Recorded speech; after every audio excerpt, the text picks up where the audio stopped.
My daughter gave me an ultimatum, either serve her husband or leave.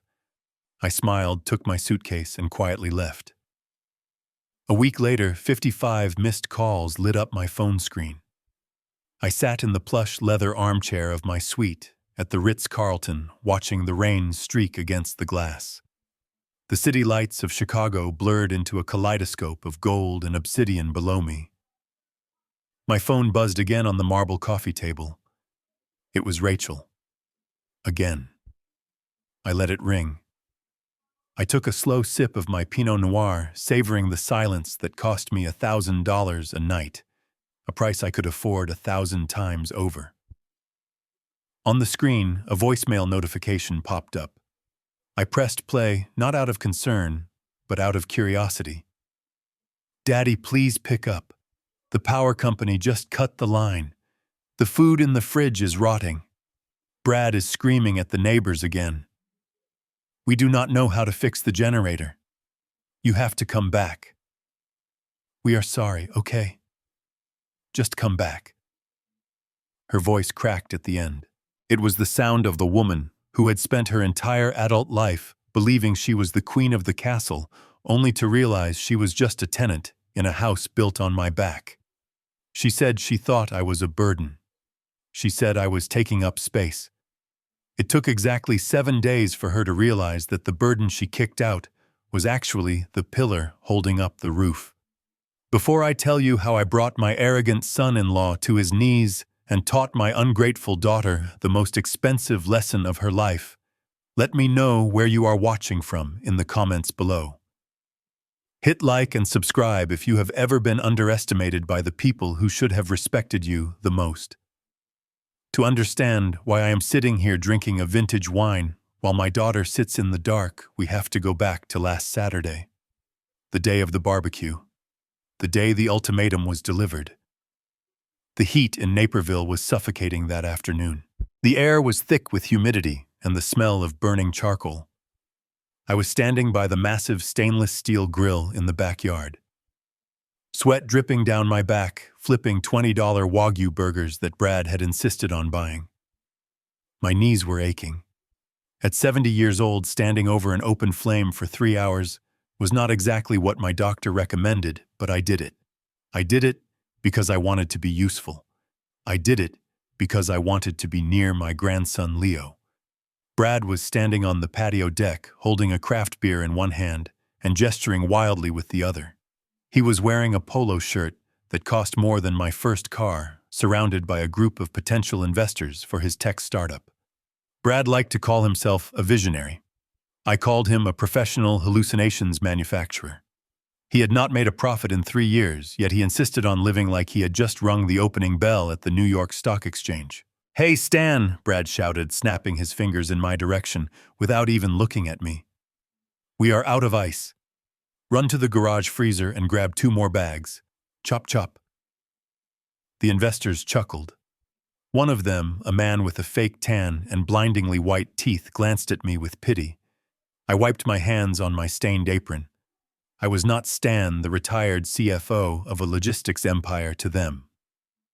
To them, I was Stan the moocher. Stan the old man who lived in the guest room. Stan the servant.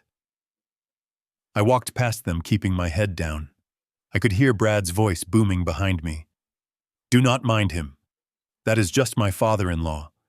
We let him stay with us since he has nowhere else to go. It is charity, really. Keeps him busy. You know how old people get when they lack purpose?" My grip tightened on the door handle. Charity. That was a rich word coming from a man who had not paid a utility bill in 6 months. I walked into the cool garage, taking a moment to breathe. The garage was filled with Brad's toys. A jet ski that had not touched water in 2 years. A set of golf clubs that cost $4,000. And in the corner, my small beat-up toolbox. The only thing in this house that actually fixed anything. I grabbed the ice. I could have left right then. I could have walked out the front door and never looked back. But then I saw Leo through the kitchen window. He was sitting alone at the island, playing with his tablet, wearing noise-canceling headphones to block out the party. My heart broke a little. I walked back out, dumped the ice into the cooler, and went back to the grill. "Stan, these burgers are getting dry," Brad yelled, not bothering to lower his voice. "Pay attention. These men are important. They are going to fund the next unicorn company. Do not ruin this for me." I flipped a burger, the flames licking up. I wanted to tell him that the only unicorn in this backyard was the fantasy that he could afford this lifestyle. But I stayed silent. I served the guests. I cleaned up the spilled beer. I picked up the napkins they dropped on the manicured grass. I played the role they wrote for me. The invisible, useful old man. By 8 in the evening, the guests had left. The backyard was a disaster zone of empty bottles and grease-stained plates. The adrenaline of the performance had worn off, and Brad was slumped on the expensive outdoor sofa, looking exhausted and irritable. Rachel was stacking plates, her face tight with stress. I walked over to the table where they were sitting. My legs were trembling from standing all day, but I kept my posture straight. I reached into my pocket and pulled out an envelope. It was not a birthday card. It was a notice from the credit card company that I had fished out of the mailbox that morning. "Brad, we need to talk," I said, my voice calm. "Not now, Stan." Brad waved his hand dismissively. "I am brainstorming. The pitch went well, but I need to close the deal next week." I placed the envelope on the glass table. It landed with a soft thud. "This came today. It is a final notice for the American Express. You are 3 months behind. They are threatening to send it to collections." Brad sat up, his face flushing red. He snatched the envelope and crumpled it in his fist. "Why are you going through my mail?" "That is a federal offense, old man." "I am not going through your mail," I said. It was sitting on top of the pile. And since I am the one who answers the door when the process servers come knocking, I think I have a right to know if we are about to be sued. Again. Rachel stopped stacking plates. She looked at me, her eyes narrowing. She did not look at the debt. She looked at me, as if I were the problem. "Dad, stop it," she hissed. "Brad is under a lot of pressure. He is building something huge. You do not understand how business works. You spent your life counting pennies. Brad is a visionary. You have to spend money to make money." I looked at my daughter. I saw the fear behind her aggression. She knew. Deep down, she knew he was a fraud. But admitting it would mean her perfect suburban life was a lie. "I understand that you spent $5,000 on wine today, Rachel," I said, pointing at the empty bottles. "I understand that the mortgage is 2 weeks late. I understand that I paid the electricity bill last month because your husband's card was declined." Brad stood up so fast the chair scraped loudly against the patio stones. He loomed over me, using his height to intimidate. He was 40 fit and angry. I was 70 and tired. But I did not flinch. "You paid 1 bill, Brad spat, his spit landing on my cheek. 1 bill. And you think that gives you the right to lecture me? I put a roof over your head. I let you eat my food. I let you watch my TV. You are a guest here, Stan. A guest who has overstayed his welcome." I wiped my cheek slowly. "I am not a guest, Brad. I am the reason you still have this roof. Who fixed the plumbing when the basement flooded last month? Me. Who drives Leo to school every morning because you are too hungover? Me. Who gave you the $10,000 for the down payment on that car in the driveway? Me. That was a gift," Brad screamed. "Family helps family. But you are not helping anymore. You are just a dark cloud hovering over my success. You are negative energy, and I am done with it." Rachel stepped between us, but she was facing me, not him. Her loyalty was clear. "Dad." "You are being unreasonable," she said, her voice cold. "Brad is the head of this household. If you cannot respect him, then we have a problem." I looked at her. I saw the little girl I used to carry on my shoulders. I saw the teenager I taught to drive. and now I saw a stranger who valued appearance over substance. "So what are you saying, Rachel?" I asked. Brad cut in before she could answer. He pointed a finger directly in my face. "I am saying this is an ultimatum, Stan. Things are going to change around here. From now on, you do not question my finances. You do not open my mail. And when I have guests, you act like a supportive family member, not a sour old judge. You serve the needs of this house or you leave. Those are the options. Serve or get out." The silence that followed was heavy. The crickets were chirping in the distance. I looked at the massive house with its 3-car garage and its swimming pool. I thought about the secret trust fund account that had my name on it, the one that held the millions I had earned during 40 years of corporate finance. Money I had planned to share with them once they proved they could be responsible. Money that was the only reason the bank had not foreclosed on this house yet, though they did not know I was the guarantor. I looked at Brad's arrogant face. I looked at Rachel's defiant eyes. And finally, I looked up at the second-floor window where Leo's light was on. That was the hardest part. But I knew that if I stayed, I would just be enabling their destruction. I would be teaching Leo that it is okay to be treated like garbage just to keep the peace. I checked my watch. It was 8:15. "Okay," I said softly. Brad blinked. He expected a fight. He expected begging. He did not expect agreement. "Okay, what?" he asked.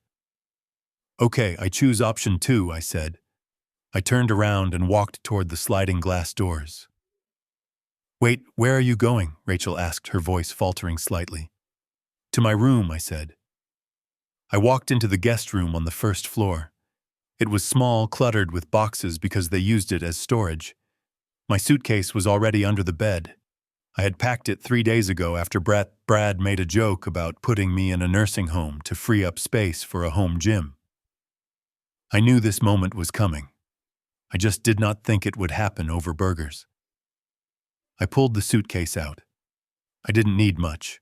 My clothes, my laptop, and the framed photo of my late wife, Eleanor. I took a deep breath. The room smelled of lavender and stale air. I would not miss it. I wheeled the suitcase out into the hallway. Brad and Rachel were still standing on the patio, looking confused. They followed me into the living room. "You are bluffing," Brad scoffed. "You have nowhere to go. You cannot afford a motel on your Social Security check." I did not answer. I reached for the front door handle. "Dad, stop," Rachel shouted. She ran in front of me, blocking the door. "If you walk out that door, do not think you are coming back tomorrow. We are not playing games. And do not think you are going to see Leo. If you leave, you abandon this family. You abandon him." That was a low blow. The lowest. She was using my grandson as a hostage. I looked her dead in the eye. "I am not abandoning him, Rachel. I am showing him what self-respect looks like. And as for coming back, do not worry, I won't." I gently moved her aside. She was too shocked to resist. I opened the heavy oak door and stepped out into the humid night air. "Go ahead," Brad yelled from the kitchen, his voice echoing. "Go sleep on a park bench. You will be begging to come back in 2 days." I walked down the driveway, the wheels of my suitcase clicking rhythmically against the pavement. I did not look back at the house. I did not look back at the life I had spent 3 years trying to prop up. I walked to the end of the cul-de-sac, pulled out my smartphone, not the old flip phone I let them think I used, and opened the Uber Black app. 1 minute later, a black Lincoln Navigator pulled up. The driver, a young man in a suit, stepped out and took my suitcase. "Where to, sir?" he asked. "The Ritz-Carlton downtown," I said. "And take the scenic route. I have a lot of phone calls to make." As the car pulled away, I reclined the leather seat. I pulled up my banking app. I saw the joint account I shared with Rachel, the one I used to pay the bills they forgot. I tapped transfer. I moved every single cent of my contribution back to my private trust. Then I pulled up the utility accounts. Electric, gas, water, internet. all under my name because Brad had bad credit. Cancel service, I whispered to myself, effective immediately. I closed my eyes. The war had started, and they had absolutely no idea who they had just declared war on. The first morning without me was a masterclass in chaotic silence. From the comfort of my hotel room, I could practically hear the gears of their meticulously curated life grinding to a halt. I knew their routine better than they did simply because I was the one who powered it. Sunday morning usually began at 7. I would have the coffee brewed a dark roast blend that Brad claimed he preferred, but could never actually identify. I would have the Sunday papers laid out on the island, and the kitchen counters wiped down from the previous night's indulgences. But this Sunday, the sun rose over a kitchen that looked exactly as they had left it. Dirty plates with hardened ketchup stains sat on the table.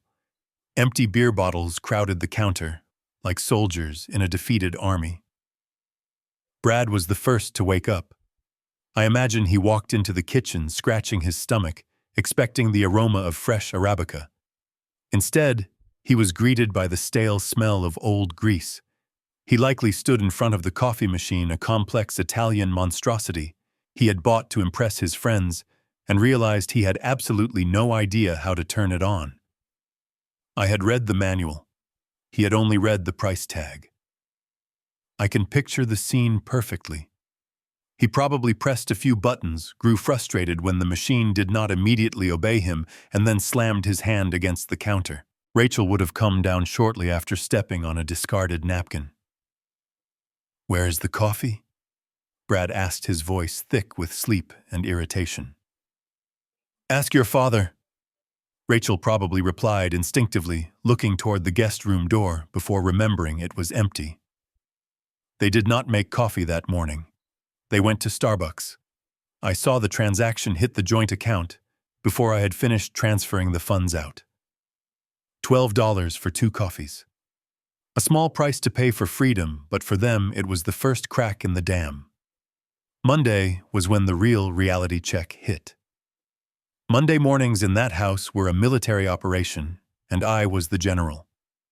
I was up at 6 to iron Brad's shirts because he claimed the dry cleaner used too much starch. I packed Leo's lunch, cutting the crusts off his sandwiches exactly the way he liked. I warmed up the car in the driveway so the leather seats would not be cold. But this Monday, the alarm went off and the house remained cold. Rachel woke up late. I know this because at 8:15 my phone buzzed with a text from the school's automated system informing me that Leo had missed the first bell. They were running around like headless chickens. Brad stood in the walk-in closet staring at a row of wrinkled shirts. "Where is my blue Oxford?" he screamed down the hallway. "I have a meeting with the board in an hour." "It is in the hamper," Rachel shouted back from Leo's room, where she was frantically trying to find a matching pair of socks. "Why is it in the hamper?" Brad yelled, his voice rising an octave. "Why is it not clean? Because nobody washed it, Brad," Rachel snapped. Her voice was shrill, the panic setting in. For 3 years, the laundry fairy had visited their rooms twice a week. They never saw me carry the heavy baskets down the stairs. They never saw me sorting whites from colors. They only saw the magic result of clean folded clothes appearing in their drawers. Now the magic was gone, and they were left with the consequences of their own laziness. Brad ended up wearing a shirt with a small coffee stain on the cuff. He stormed out of the house without saying goodbye to Leo. He did not realize that the car had almost no gas. I always filled it up on Sunday nights. I smiled as I imagined him standing at a gas station in his expensive suit, fumbling with the pump, watching the minutes tick away until his meeting started. Back at the house, Rachel was facing her own nightmare. She had to drive Leo to school. This meant she would be late for her own job at the HR firm.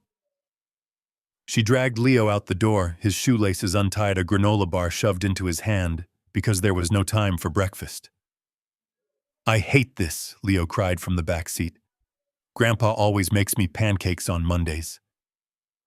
"Be quiet," Rachel snapped. "Grandpa is on a timeout. He will be back when he learns to behave." That was the narrative they were clinging to. That I was the child who needed to be disciplined. That I was sitting in a motel room somewhere, regretting my decision, waiting for their permission to return. They had no idea I was currently eating Eggs Benedict on a balcony overlooking Lake Michigan, planning the legal destruction of their assets. By Tuesday, the house began to turn on them physically. The trash I usually took out on Sunday night was still sitting in the garage.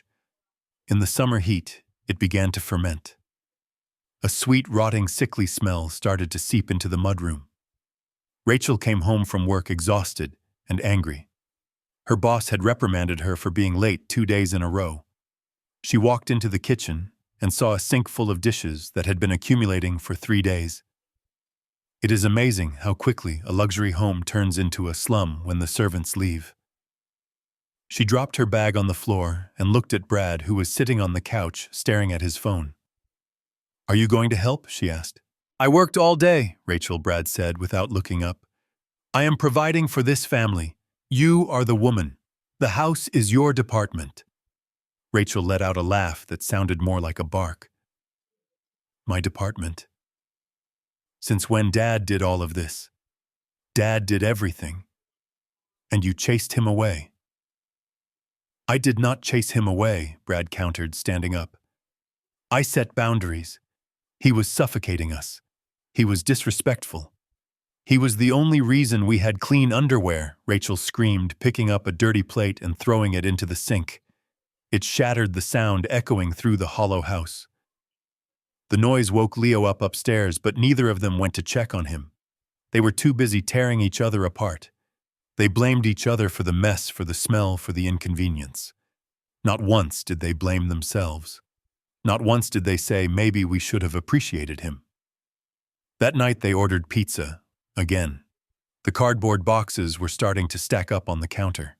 The nutritional decline was rapid. I watched the credit card alert come through on my phone. $45 for pepperoni and extra cheese. I sat in my hotel room looking at the notification. It was pathetic. They were two adults in their late 30s, yet they lacked the basic survival skills of a college student. They had built a life on the foundation of my invisible labor, and now that the foundation was gone, the walls were caving in. But the physical mess was nothing compared to the financial storm that was gathering on the horizon. They were so focused on the dirty laundry and the unwashed dishes that they did not notice the mail piling up on the console table. They did not notice the red envelope from the bank. They did not notice that the grace period for the mortgage had ended exactly 24 hours ago. I took a sip of my sparkling water. Let them fight over the dishes. Let them scream about the laundry. They were rearranging deck chairs on the Titanic, completely unaware that I had already steered the ship directly into an iceberg. The water was rising, and for the first time in their lives, no one was coming to bail them out. Wednesday morning came with a new development. I received a notification from the security system app on my phone. I had installed the cameras years ago primarily to keep an eye on Leo when I was out gardening. Now they were my window into the circus. I opened the app and watched the live feed of the kitchen. It was 6:30 in the morning. Brad was wearing the same suit he had worn Monday. He looked disheveled. He was frantically searching through the drawers. "Where is it?" he was muttering. "Where is the damn checkbook?" He was looking for the emergency fund, the stash I kept in the top drawer for household repairs. He didn't know that the emergency fund was actually my personal cash, which was now safely in my wallet. He slammed the drawer shut. He pulled out his phone and dialed a number. My phone on the hotel nightstand lit up. It was him. I watched him on the screen holding the phone to his ear, his face twisted in a mix of rage and desperation. I let it ring. On the screen, he kicked the cabinet door. "Answer the phone, old man," he yelled at the empty kitchen. I declined the call. Then I did something I had been waiting to do for 3 days. I opened the smart home app. I located the thermostat controls. It was a scorching 90 degrees outside in Naperville. I set the internal temperature to 85. Then I engaged the parental lock on the control panel. On the screen, I saw Brad wipe sweat from his forehead. He didn't know it yet, but the heat was about to turn up in more ways than one. The chaos of the first 3 days was just the appetizer. The main course was about to be served, and it was going to be cold, hard, and expensive. Thursday arrived with the sound that every homeowner dreads, the sound of rushing water, where there should be silence. I was awake early enjoying a room service breakfast of smoked salmon and bagels when my phone alerted me to a spike in water usage at the house. I opened the security app and switched to the camera overlooking the front lawn. What I saw made me put down my coffee cup and lean closer to the screen. The sprinkler system, which I had meticulously maintained for 5 years, had decided to stage a mutiny. Specifically, the master valve for Zone 3 had failed. Usually this results in a small leak. But because Brad had ignored my note about lowering the water pressure regulator, the system had blown a gasket. A geyser of water was shooting 5 feet into the air, right in the middle of the pristine Kentucky bluegrass I had spent years cultivating. It looked like Old Faithful had relocated to the suburbs of Illinois. I watched as the front door flew open. Brad ran out, still in his silk pajamas and wearing velvet slippers. He looked like a panic-stricken aristocrat on a sinking ship. He was shouting something unintelligible, waving his arms at the water, as if he could command it to stop. He ran toward the geyser, getting soaked instantly. His expensive slippers were now sinking into the rapidly forming mud pit. He fell to his knees, trying to cover the broken pipe with his hands. It was a comedic display of incompetence. The water pressure was far too high for human hands to contain. It sprayed directly into his face, plastering his hair to his skull. If he had ever bothered to ask me or even just watch me work one Saturday, he would have known that the main shut-off valve was located under the artificial rock by the porch, not in the middle of the yard. All he had to do was walk 10 feet, lift a fake rock, and turn a handle. Instead, he was wrestling with a high-pressure hose in the mud. Rachel appeared in the doorway a moment later. She was dressed for work in a cream-colored suit. She took one look at her husband rolling in the mud and shrieked. I could not hear her through the camera, but I saw her mouth the words, "Do something." She did not step outside to help. She was too worried about her Jimmy Choo heels. Eventually, Brad gave up. He trudged back to the house, dripping wet, looking like a drowned rat. I checked the water usage data again. They had already wasted 3,000 gallons. I calculated the cost in my head. It was significant, but the real bill was yet to come. An hour later, a van pulled into the driveway. It was not the local handyman. I used a guy named Mike who charged $50 an hour and a cold beer. No, Brad had called a corporate plumbing franchise, the kind with flashy graphics on the side of the truck, and technicians who worked on commission. I saw the technician step out. He took one look at the massive puddle, the luxury cars in the driveway, and the desperate look on Brad's face, and I saw dollar signs light up in his eyes. I switched the audio feed on. I needed to hear this. The technician, a burly man named Dave, stood with his clipboard, shaking his head gravely. "This is bad, buddy," Dave said, kicking a clod of mud. "The whole manifold is shot. The pressure surge probably blew out the backflow preventer too. I cannot just patch this. I have to dig up the whole front line." Brad, who had changed into dry clothes but still looked frantic, nodded eagerly. "Just fix it," Brad said. "We cannot have a swamp in the front yard. The neighbors will complain." Dave tapped his pen on the clipboard. "It is going to cost you. Emergency call-out fee is $300. Parts are expensive right now due to supply chain issues. Plus labor. You are looking at $2,000, maybe $2,500. And I need half up front." I laughed out loud in my hotel room. The part that had broken was a $3 PVC coupling. The backflow preventer was perfectly fine. I had replaced it myself 2 months ago. Dave was taking them for a ride, and Brad was eagerly buckling his seatbelt. "Do it," Brad said, pulling out his credit card. "Just get it done." I watched as Brad handed over the card. I knew that card was near its limit. I wondered if it would decline. It didn't, but I knew the interest rate on that transaction would be brutal. $2,000 for a 10-minute repair. That was the price of ignorance. That was the tax on arrogance. But the water was only the beginning of their outdoor nightmare. While the flood had distracted them, something else had been happening silently, relentlessly. The grass had been growing. It had been 10 days since I left. In the height of summer, with the combination of heat and the accidental overwatering from the broken system, the lawn had exploded. What was once a manicured green carpet was now a jungle. Weeds were poking through the flower beds I used to weed by hand every morning. The edges of the lawn were creeping onto the driveway. To most people, tall grass is an annoyance. In our neighborhood, it is a crime. We lived in a community governed by a homeowners association that was more militant than the Swiss Guard. The president of the HOA was Mrs. Gable, a woman who measured grass height with a ruler and had absolutely no sense of humor. I had always charmed Mrs. Gable. I complimented her roses. I trimmed my hedges to the exact millimeter she preferred.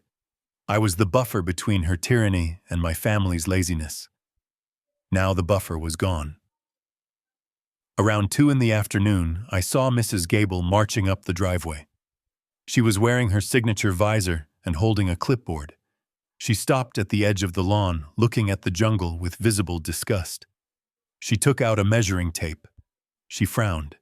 She wrote something down with aggressive strokes of her pen. She walked up to the front door and slapped a neon orange sticker right in the center of the mahogany wood. It was a violation notice. I zoomed in on the camera. I could read the bold print. Immediate action required. Fine enclosed, $500. Repeat violation, daily penalty applies. Rachel came home first that evening. She saw the orange sticker before she even got out of the car. I watched her storm up the steps, rip the sticker off the door, and read it. Her shoulders slumped. She looked around the neighborhood, terrified that someone had seen. For Rachel, appearance was oxygen. That orange sticker was like a scarlet letter branded on her house. When Brad got home, the argument started in the driveway. "You said you would mow it," Rachel screamed, waving the orange paper. "I have been busy saving my company," Brad yelled back. "I do not have time to push a machine around for 2 hours. Then hire someone," Rachel shrieked. "I just spent $2,000 on the plumbing. We do not have money for a landscaper." "Fine, then do it yourself." Now, before Mrs. Gable comes back, I watched Brad storm into the garage. He dragged out the riding mower. It was a beautiful machine, a John Deere I had bought 3 years ago. It was powerful, efficient, and completely useless if you did not know how to operate it. Brad climbed onto the seat. He turned the key. The engine sputtered and died. He tried again. Nothing. He kicked the tire. He didn't know that I had engaged the fuel cutoff switch under the seat before I left. It was a safety measure I always took to prevent leaks. It was a simple toggle hidden from view. Unless you read the manual or asked me, you would never find it. Brad spent 30 minutes trying to start that mower. He checked the gas. It was full. He checked the oil. It was fine. He pulled the spark plug wire and looked at it cluelessly. Finally, he threw a wrench across the garage in a fit of rage. It hit the side of his Porsche, leaving a visible dent. I winced sympathetically for the car, but not for him. He ended up trying to use a small manual push mower we kept for tight corners. It was meant for small patches, not a half-acre estate. I watched him pushing that tiny mower through knee-high grass in the humid evening heat. He was sweating, cursing, and stopping every 5 feet because the blades kept getting clogged with wet grass. It took him 4 hours. By the time he finished, it was dark. The lawn looked like it had been hacked by a machete. It was uneven, patchy, and ugly. But the best part was watching him limp back into the house covered in grass, clippings, blisters on his hands, completely defeated. He had saved the HOA fine, but he had lost his dignity. And he had lost his evening. He had no time to work on his pitch deck. He had no time to relax. He had just experienced a fraction of the physical labor I contributed to that household every single week. I closed the laptop and walked to the window of my suite. The city below was calm. I felt a strange sense of peace. I wasn't just watching them fail. I was watching them learn. They were learning that the magic that kept their life running wasn't magic at all. It was sweat. It was knowledge. It was me. I picked up my phone. I saw a text from Rachel. "Daddy, the mower is broken. The plumbing cost a fortune. We are drowning here. Please come home. We can talk about the rules." She still didn't get it. She thought she could negotiate. She thought rules were the issue. She didn't realize that I wasn't trying to change the rules. I was changing the game entirely. I deleted the text without replying. Then I opened my email and sent a message to the bank. It was time to pull the trigger on the mortgage guarantee. The grass was cut, but the ground beneath their feet was about to disappear. While my son-in-law was blistering his hands wrestling with a push mower in a jungle of his own making, I was experiencing a very different kind of heat. I sat in the cedar sauna of the Ritz-Carlton spa, the dry warmth sinking into my bones, melting away 3 years of sleeping on a lumpy mattress in a guest room that doubled as a storage unit. For the first time in forever, my back did not hurt. The silence was absolute. No screaming about lost keys, no demands for breakfast, just the soft hiss of steam on hot rocks. I stepped out of the sauna and wrapped myself in a plush white robe that smelled of eucalyptus and lemongrass. A young attendant immediately stepped forward with a chilled towel and a glass of cucumber water. "Is there anything else I can get for you, Mr. Caldwell?" he asked, keeping his head slightly bowed. "No, thank you, James," I said. "I am just going to prepare for my meeting." It was strange how quickly the muscle memory of power returned. For 3 years, I had trained myself to be invisible, to shrink myself, so I would fit into the small box Rachel and Brad had assigned to me. I had walked with a stoop, spoken softly, and dressed in worn-out cardigans from Goodwill. It was a disguise, a test to see if they would love the man, not the wallet. They had failed that test spectacularly. Now standing in front of the full-length mirror in my suite, the disguise was gone. I shaved off the scruffy gray beard I had grown because Brad said it made me look harmless. I combed my hair back. I opened my suitcase, not the one I had left with, but the one my assistant had delivered to the hotel concierge an hour after my arrival. Inside was my real armor. A bespoke charcoal suit from Savile Row, a crisp white shirt with French cuffs, and my vintage Patek Philippe watch. I buttoned the shirt, feeling the familiar stiffness of the starch. I fastened the platinum cufflinks. I looked in the mirror. Stan the Moocher was dead, Stanley Caldwell. The man who had navigated hostile takeovers and managed billion-dollar portfolios stared back. I adjusted my tie, a deep crimson silk. It was a power tie. Appropriate, considering I was about to execute a hostile takeover of my own family. I took the elevator down to the club lounge on the top floor. The space was quiet, filled with the murmur of serious money. I sat in a high-backed wing chair near the window. The view of Chicago was breathtaking, a grid of amber lights stretching to the horizon. It was a stark contrast to the view I had watched on my phone screen earlier that day, the view of overflowing trash cans and dying grass.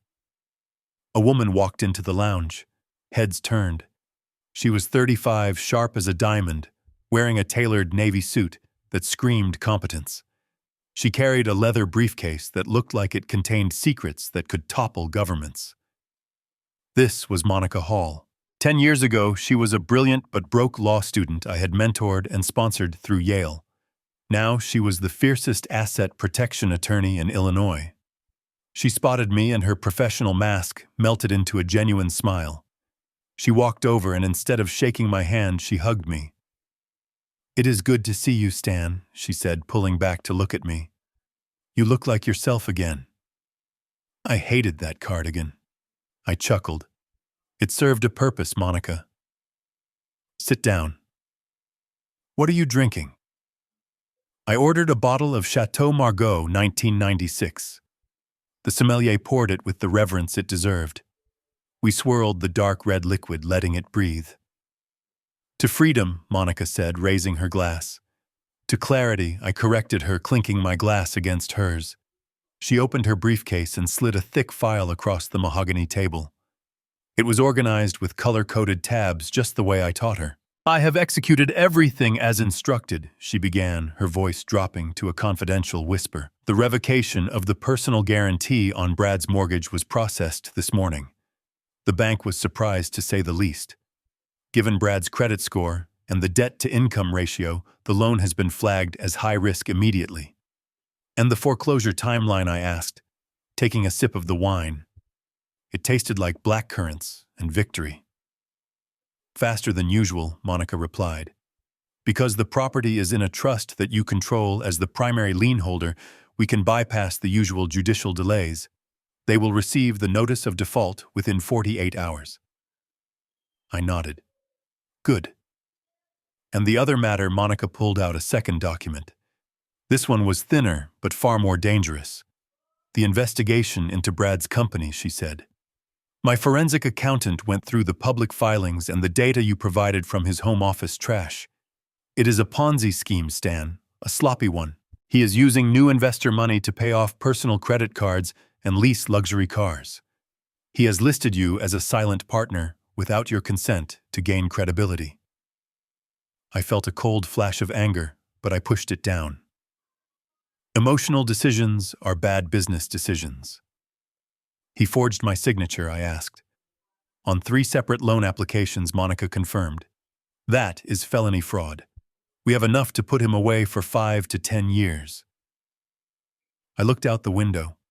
I saw my reflection in the glass superimposed over the city. I thought about Rachel. She was complicit, yes, but she was also blind. She had married a mirage. Hold the criminal charges for now, I said. Monica looked surprised. Stan, he stole your identity. He is dragging your name through the mud. I know, I said. But if we arrest him now, Rachel will play the victim. She will say I am a vindictive father destroying her husband. I need her to see the rot herself. I need the house of cards to fall because of gravity, not because I pushed it. I pulled out my phone and placed it on the table between us. I opened the security app again. Look at this, Monica. She leaned in. On the screen was the living room of the house in Naperville. It was chaos. Pizza boxes were stacked on the coffee table. Brad was pacing back and forth, shouting into his phone. Rachel was sitting on the stairs, her head in her hands, sobbing. The contrast between our table with its crystal glasses and vintage wine and their squalor was jarring. They are fighting about the plumbing bill, I explained. He drained their joint account to pay the plumber, and now the check for Leo's private school tuition has bounced. Monica shook her head. It is tragic, Stan. Why did you wait so long? Because I hoped I was wrong, I said softly. I hoped that if I gave them everything, if I served them, if I loved them enough, they would grow up. But I realized that I wasn't growing them. I was fermenting them. I tapped the screen, closing the app. Let us proceed with the asset freeze, I said, my voice hardening. I want every credit card linked to my credit history terminated by midnight. I want the car lease which I co-signed reported as in default if he misses the payment due tomorrow. Squeeze them, Monica. Squeeze them until the truth is the only thing left. Monica made a note in her file. And the trust fund, she asked. The one Rachel thinks she is inheriting. Modify it, I said. Change the beneficiary. To whom? To Leo, I said. With a strict age restriction of 30 years old, and appoint yourself as the trustee. Rachel does not get a dime until she can prove she can earn a dime. Monica smiled a sharp, dangerous smile. Consider it done. By the way, Brad's angel investor meeting is on Friday. He thinks he is meeting a representative from SC Holdings to save his company. I swirled the last of the wine in my glass. He is meeting a representative, I said. He is meeting the chairman. Monica laughed. It will be the shortest meeting in history. We finished the bottle in companionable silence. I looked around the lounge.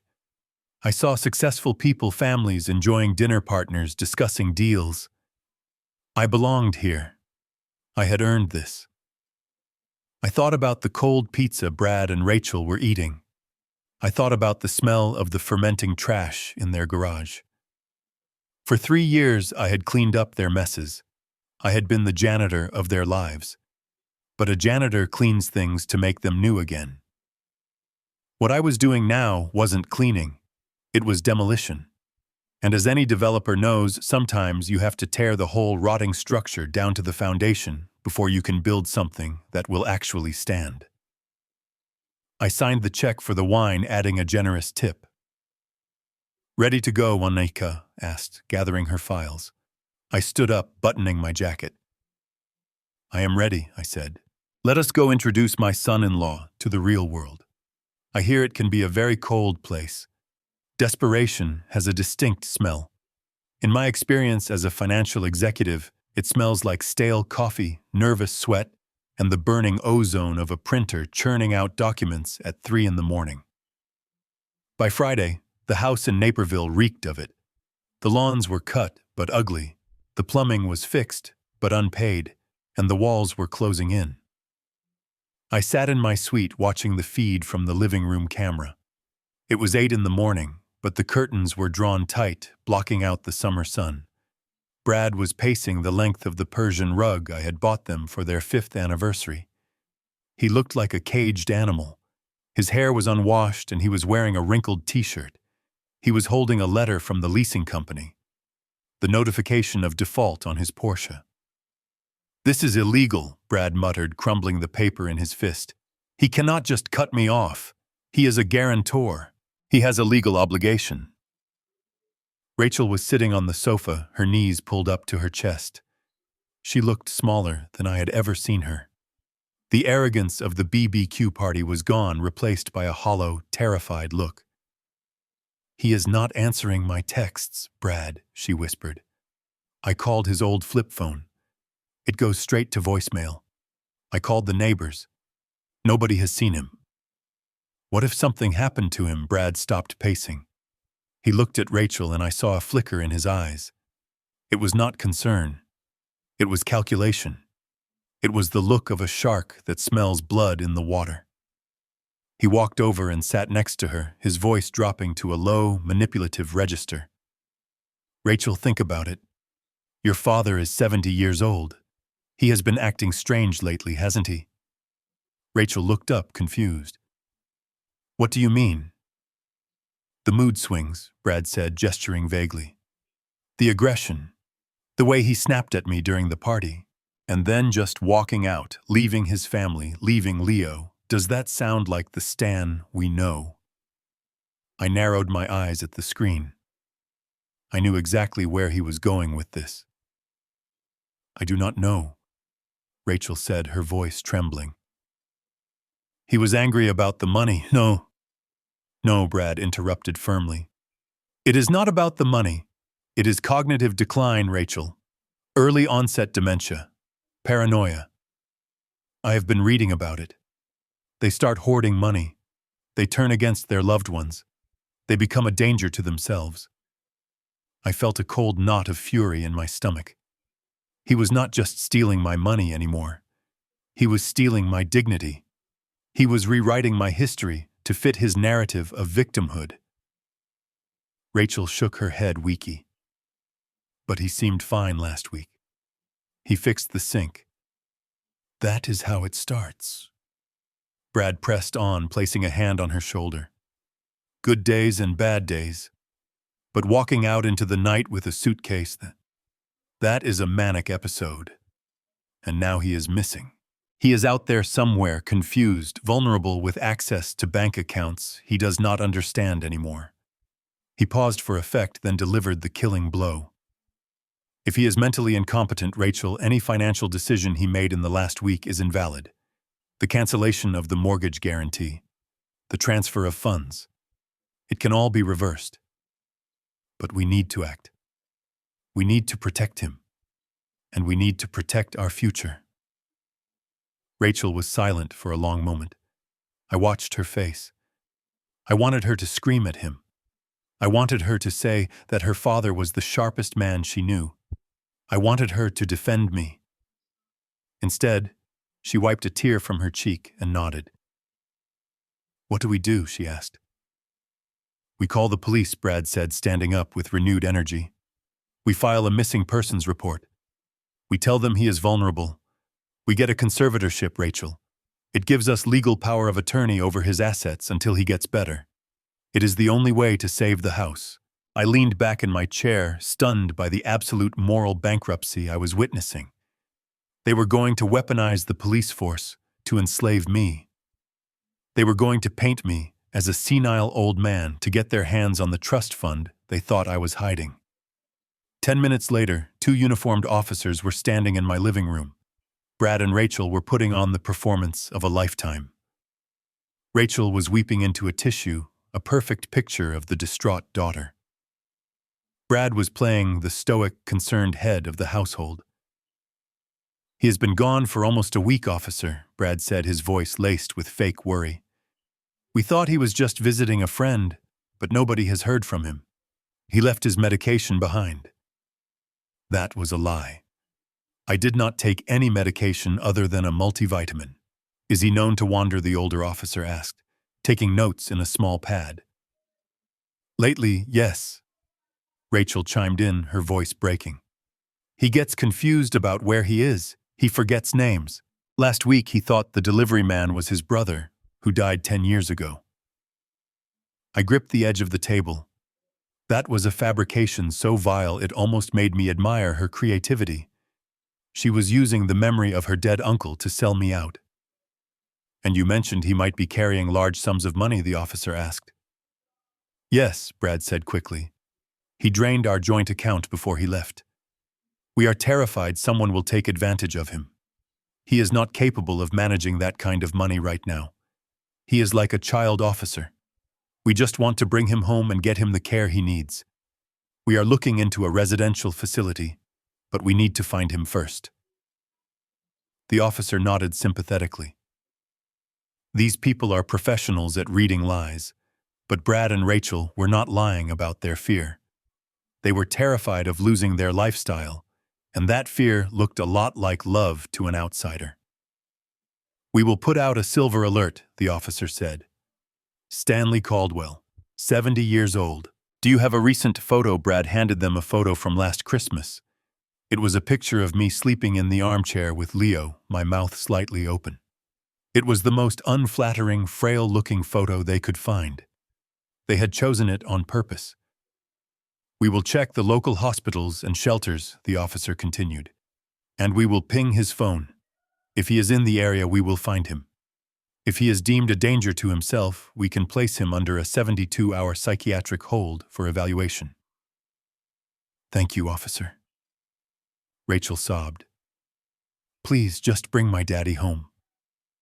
When the police left, the tears vanished instantly. Brad locked the door and turned to Rachel with a grin that sent shivers down my spine. "That went perfectly," he said. "Once the police find him and put him in the psych ward, we file the emergency conservatorship paperwork. The judge will freeze everything. The foreclosure stops. The credit cards turn back on. We will control his allowance. We will put him in that home on the other side of town, the cheap one. And we will have our life back." Rachel sniffled, but she did not argue. She walked into the kitchen and poured herself a glass of wine. It was 10 in the morning. I turned off the camera feed. My hands were shaking not from age but from a cold, quiet rage. They did not want a father. They wanted a wallet with a pulse. They were willing to strip me of my freedom, my reputation, and my sanity just to keep their leased luxury cars and their country club membership. I walked to the window and looked down at the street. I saw a patrol car turning the corner, starting the search for the poor, senile Stanley Caldwell. They were hunting a ghost. The man they were looking for did not exist. I picked up my phone and called Monica. "Stan," she answered on the first ring. "Everything okay?" "No," I said, my voice steady and hard as granite. "It is not okay. but it is about to be very entertaining. What happened? They just filed a missing persons report, I told her. And they are claiming I have dementia. They are gunning for a conservatorship, Monica. They want to pull a Britney Spears on me. There was a moment of silence on the line, followed by the sound of Monica typing furiously. That is a dangerous game, she said. Filing a false police report is a crime. Conspiring to commit fraud through the court system is a felony. Do they know where you are? Not yet, I said. But the police will ping my phone any minute now. They will trace it to this hotel. Do you want me to intervene? Monica asked. I can call the precinct. I can send over your medical records. No, I said. Let them come. Let the police come to the Ritz-Carlton. Let Brad and Rachel think they have won. I want them to feel the victory. I want them to taste it. Because when I rip it away from them, I want it to hurt. I have a plan, Stan. I looked at the reflection of the determined old man in the mirror. Get over here, Monica. Bring the notary. And bring the new trust documents. When the police knock on that door, I want to be sitting, having high tea, looking like the sanest, richest man in Chicago. And I want you right next to me. I hung up the phone. I went to the closet and pulled out my suit jacket. I brushed a piece of invisible lint off the lapel. Brad wanted a show, I would give him a show. He wanted to prove I was incompetent. I was about to give him a masterclass in competence. I sat down in the armchair, crossed my legs, and waited for the knock. It was time to introduce the police to the real Stanley Caldwell, and God help anyone who stood in my way. The lobby of the Ritz-Carlton in Chicago is designed to make you feel small in the most expensive way possible. The ceilings are soaring, adorned with crystal chandeliers that cost more than my daughter's entire mortgage. The air smells of fresh orchids and old money. It is a sanctuary of silence, where the only sounds are the clinking of porcelain teacups and the soft hum of business deals being closed in hushed tones.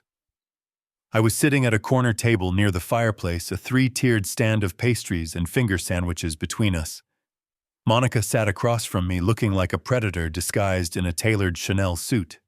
She was reviewing a document with a red stamp on it, her fountain pen hovering over the signature line.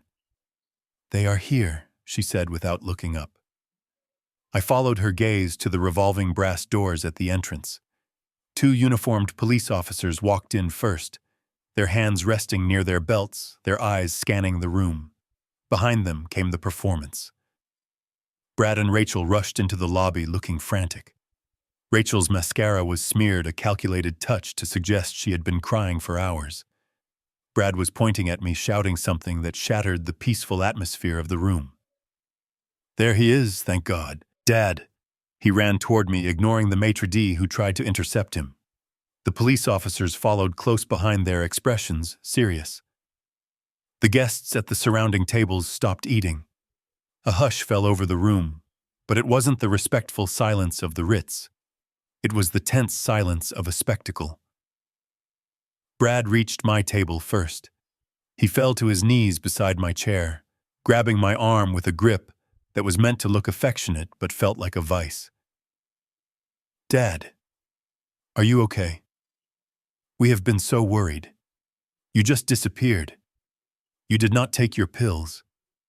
You need to come home." He looked up at the police officers, his eyes wide with fake panic. "See, I told you. He is just sitting here staring at nothing.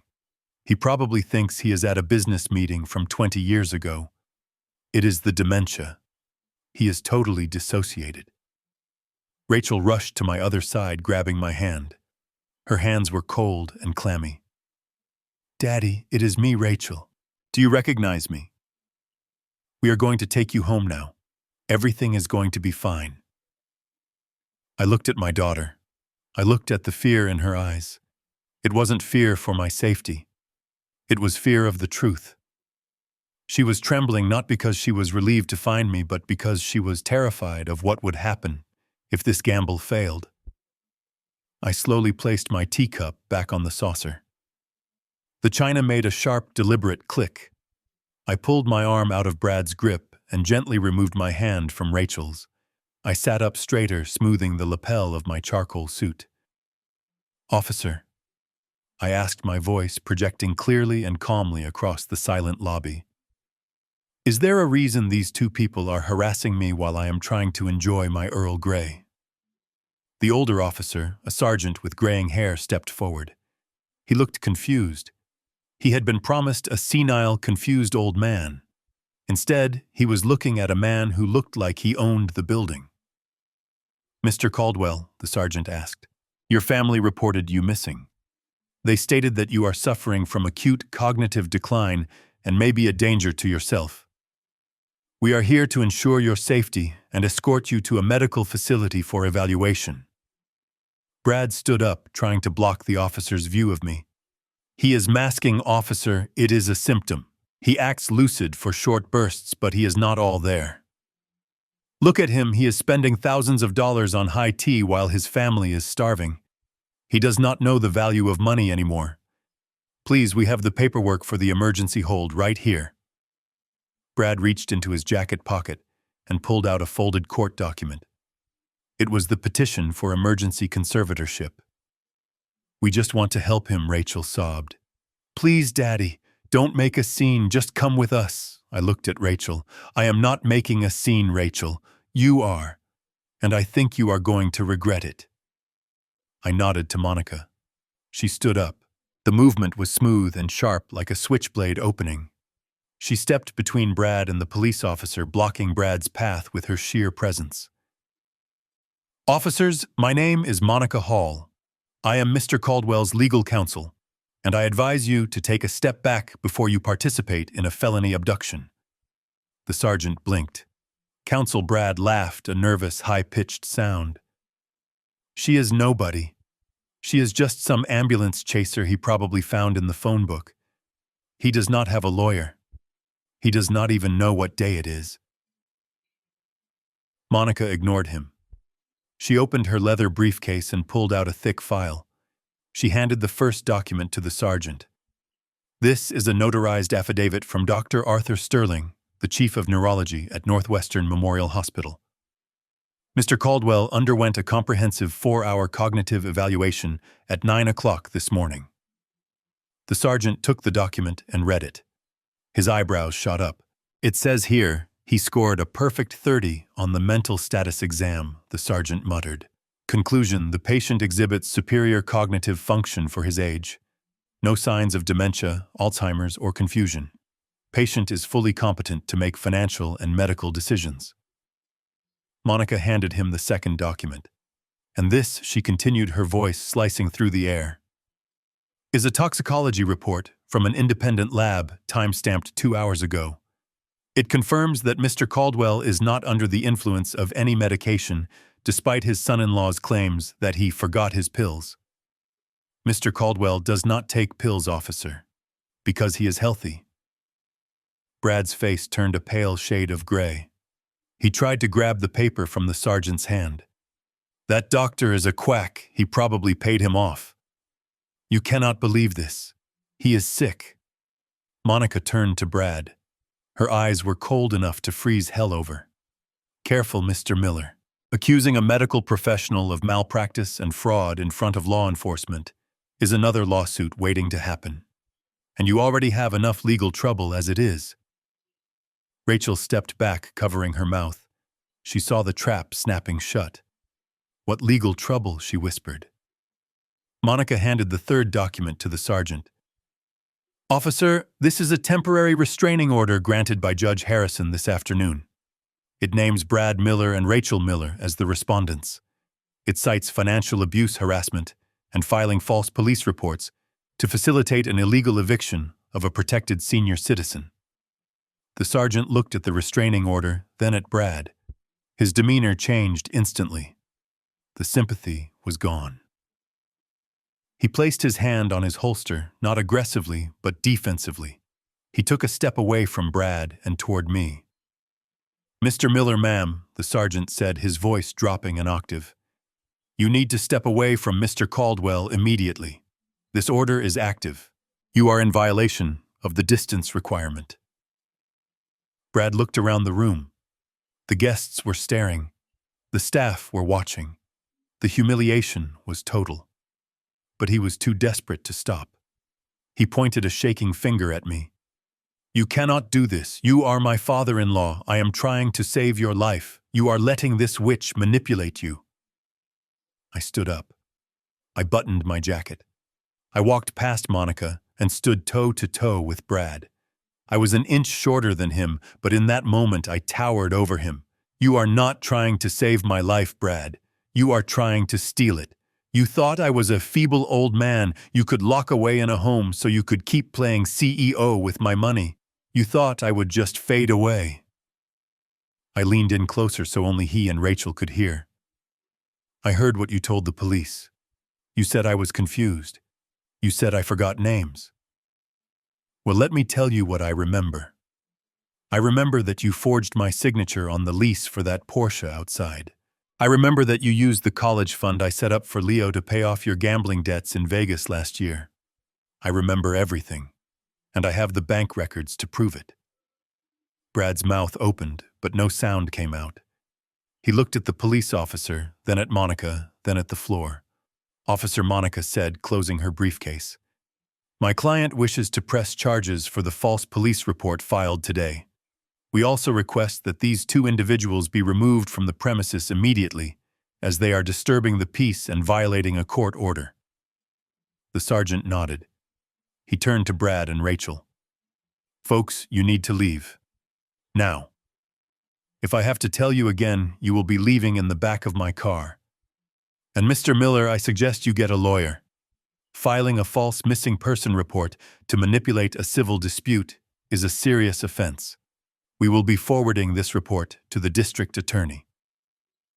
Rachel reached out for me again, tears streaming down her face. This time they were real tears of terror. "Daddy, please. We didn't mean it. We were just scared. We are losing the house. We are losing everything. Don't let them take us away." I looked at her. I saw the daughter I had raised. I saw the little girl who used to cry when she scraped her knee. But I also saw the woman who had stood by while her husband called me a burden. I saw the woman who had planned to put me in a state-run facility so she could keep her country club membership. I did not move. I did not soften. "You are not losing everything, Rachel," I said quietly. "You are just losing the things that never belonged to you." I turned my back on them. I sat back down in my chair and picked up my teacup. James I called out to the waiter who was hovering nearby. "The tea has gone cold. Could we get a fresh pot, please?" Behind me I heard the scuffle of shoes on marble. I heard the sergeant's stern voice giving orders. I heard Rachel's sobbing fading as they were escorted toward the revolving doors. I did not look back. Not once. The lobby remained silent for a long moment after they were gone. Then slowly the hum of conversation returned. The guests went back to their meals pretending they hadn't just witnessed the public execution of a family bond. Monica sat back down.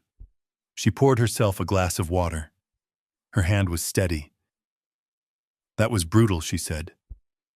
"It was necessary," I replied. Monica looked at me. "Are you okay?" I took a sip of the fresh tea. It was hot, bitter, and grounding. "I will be," I said. "Now let us talk about the foreclosure. I want the eviction notice served tomorrow morning. I want them to wake up and realize that the nightmare isn't over. It is just beginning." Monica opened her file again. "Brad is going to try to move money tonight," she warned. "He is desperate." "He can try," I said. "But he will find that his accounts are already frozen." I triggered the fraud alert on the joint assets 10 minutes before they walked in the door. "He does not have enough cash to buy a cheeseburger, let alone a lawyer." I looked out the window at the Chicago skyline.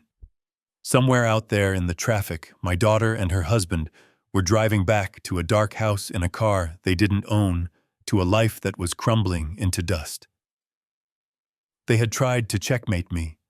They had tried to take the king. They forgot that the king is the only piece on the board that can move in any direction. And I had just moved for the kill. The waiter brought a fresh plate of scones. I picked one up. I hadn't had an appetite in weeks. But suddenly I was starving. The taste of justice, it turned out, was incredibly sweet. The drive back from Chicago to Naperville is usually a 45-minute commute. But for Brad and Rachel, I imagine it felt like a funeral procession that lasted an eternity. I was back in my suite watching the GPS tracker on the Porsche. They were driving 10 miles under the speed limit. Defeat has a way of making people drive carefully, as if they are suddenly aware of how fragile their existence really is. They arrived home at dusk. The house was dark.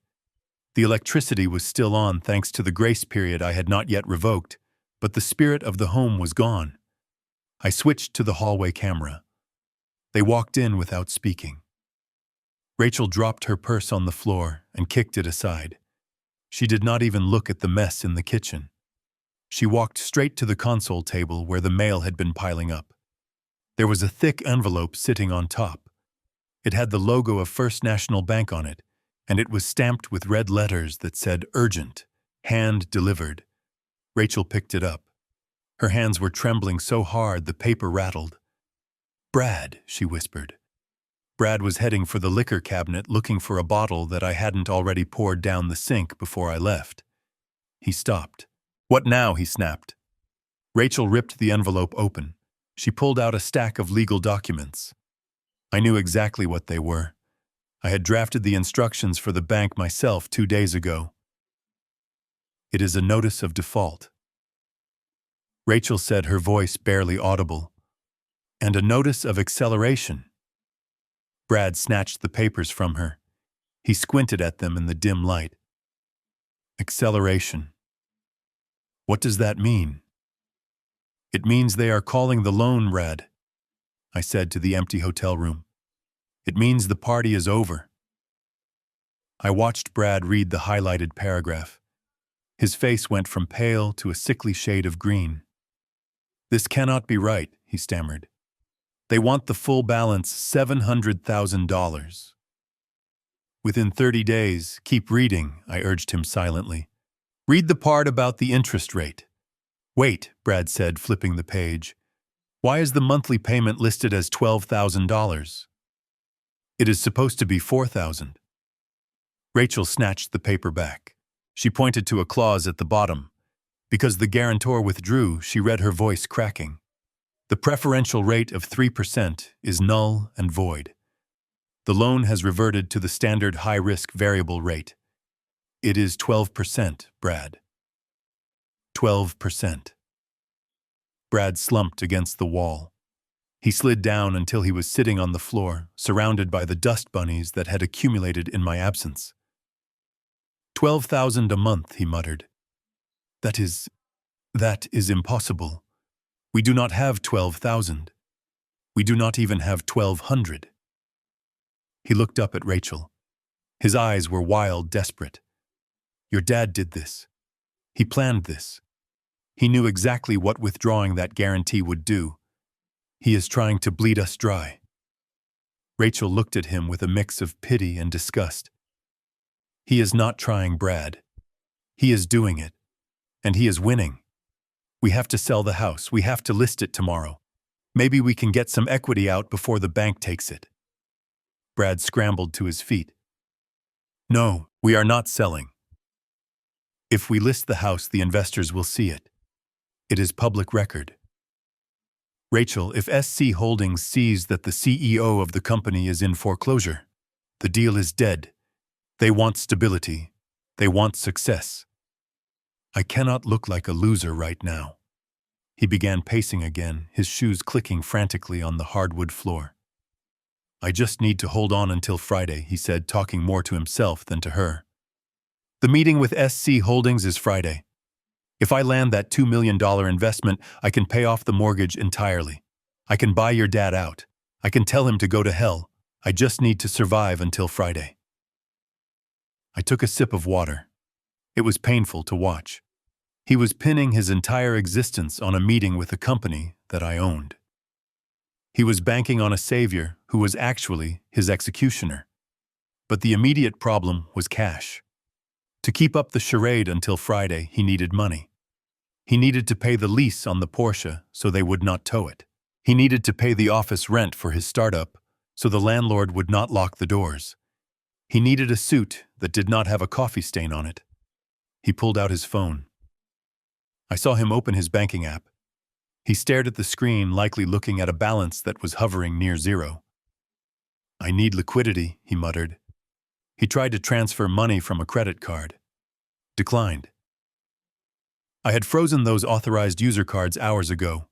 He tried to apply for a quick personal loan online. Declined. His credit score had plummeted 50 points in 3 days due to the missed payments I had reported. He threw the phone onto the sofa. "Damn it," he screamed. "I am the CEO of a tech company. Why can't I get a measly 10 grand?" He stood in the middle of the dark living room, breathing heavily. Then a dark idea seemed to cross his mind. He looked at Rachel, who had gone into the kitchen to find something to eat. He picked up his phone again. He scrolled down past his friends, past his business contacts, to a number he probably hadn't called since his gambling days. I leaned forward. The audio on the camera was crisp. "Hello," Brad said, his voice shaking slightly. "Yeah, it is Brad. Brad Miller. Long time." He paused, listening. "Yeah, I know. I said I was out of the game. Look, I am not calling to place a bet. I need a bridge loan, business expenses, just a short-term injection." I shook my head.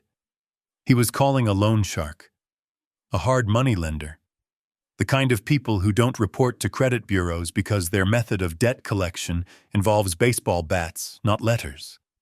How much the voice on the other end must have asked. 20,000, Brad said. "I can pay you back 30 next week. I have a massive deal closing on Friday. $2 million. It is a sure thing." I winced. 50% interest for 1 week. That wasn't a loan. That was financial suicide. There was a long pause. Brad was sweating. I could see the droplets glistening on his forehead in the infrared camera light. "Collateral," Brad repeated. Well, the house is complicated right now. But the car, the Porsche, it is a 911 Carrera. It is worth way more than 20. He was pledging a leased car as collateral. That was grand theft auto in the making. If the loan shark tried to take that car, Brad would be facing prison time, not just bankruptcy. "Yeah, I have the title." Brad lied. "Okay.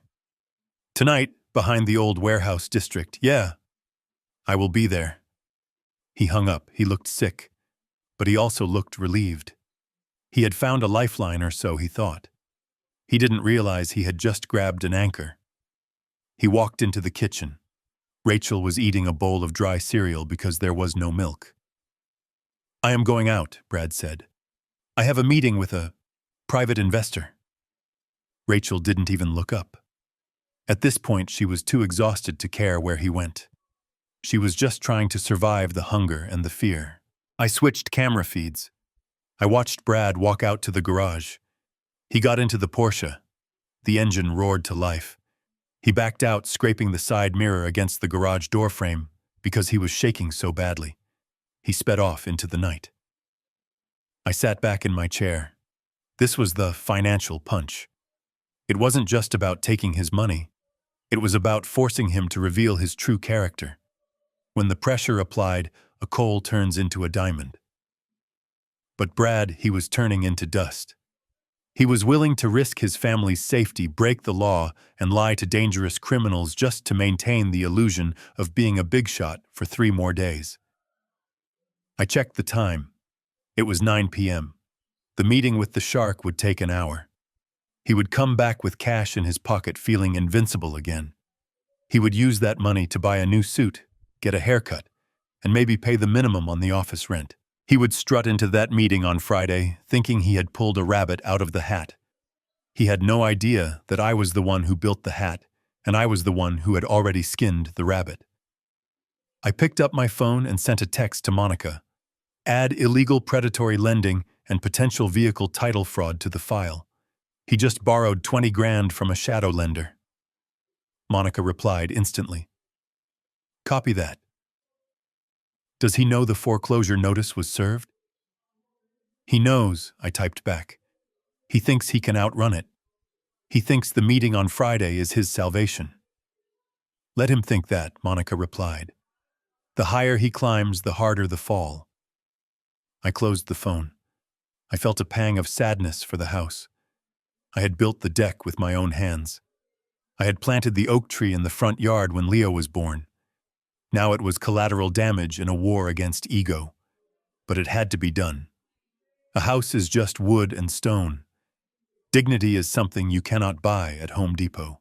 I turned off the lights in my suite. I needed to sleep. I had a big day tomorrow. I had to prepare for my role as the chairman of SC Holdings. I needed to make sure my performance was perfect. After all, Brad was paying a very high price for a front-row ticket. Friday morning arrived with a deceptive brilliance. The sun was shining over Chicago, reflecting off the glass steel canyons of the financial district, promising a day of glory. From my hotel window, I adjusted the Windsor knot of my tie.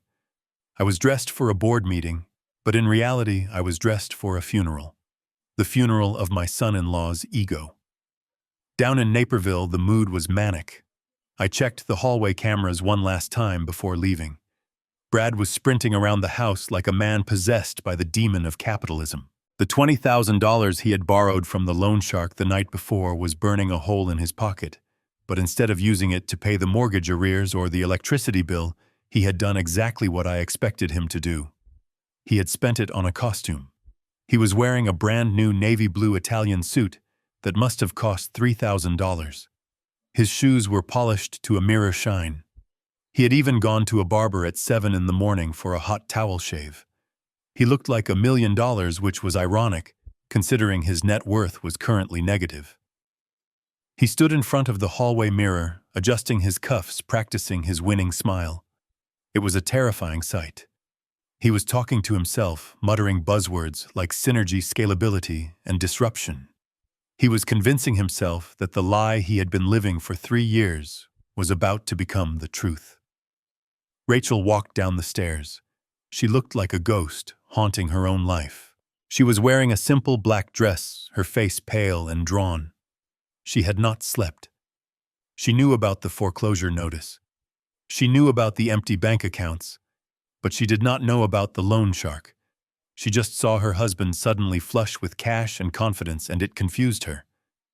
"Hurry up, Rachel," Brad barked, checking his new Rolex replica. "We cannot be late. This is the big leagues. SC Holdings does not wait for traffic." Rachel stood at the bottom of the stairs, holding her purse with both hands. "Brad, are you sure about this?" she asked, her voice trembling. "Maybe we should just focus on the house. The bank said we only have 30 days. Maybe we should sell the car and pay the arrears."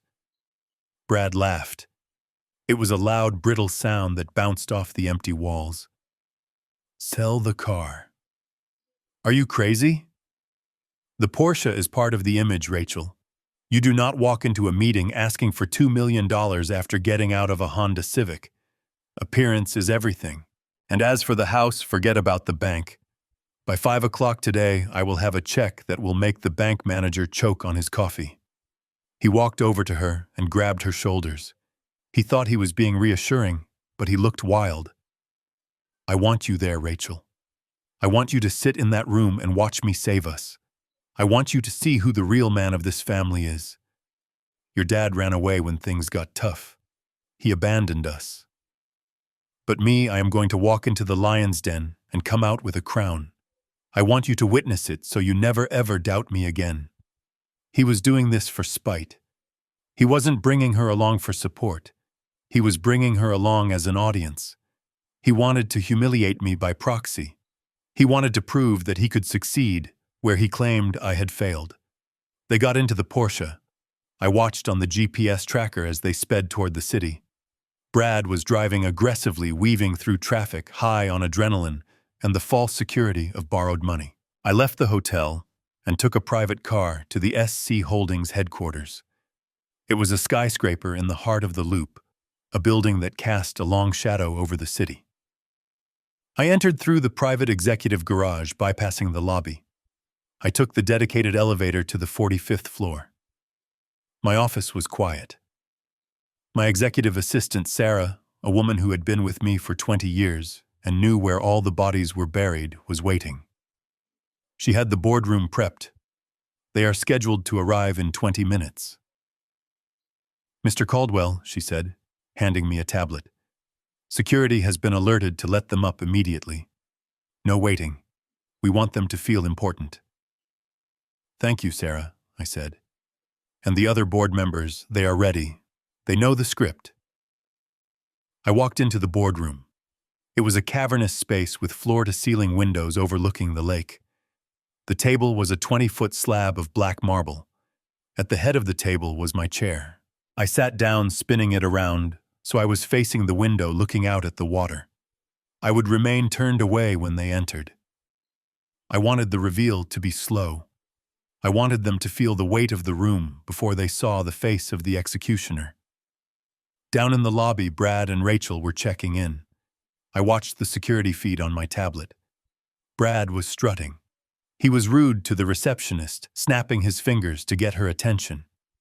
"Brad Miller, CEO of Miller Tech. Here to see the investment committee," he announced loudly, making sure the other people in the lobby heard him. The receptionist, following my instructions, gave him a warm, professional smile. "Of course, Mr. Miller. They are expecting you. Please take the express elevator to the 45th floor." Brad turned to Rachel and winked. "See? They are expecting me. That is respect, Rachel. That is what your dad never understood. You have to command the room." They stepped into the elevator. As the numbers climbed, I could see Rachel's anxiety growing. She fixed her hair nervously. She was looking at Brad's suit, then at her own reflection. She felt out of place. She sensed that this world, the world of real power and real money, was sharper and colder than the country club lunches she was used to. Brad, on the other hand, was pumping himself up. He was boxing the air. "2 million, he whispered. "I am going to ask for 3. "Why not? They clearly did their research. They know I am a unicorn." The elevator doors opened onto the 45th floor.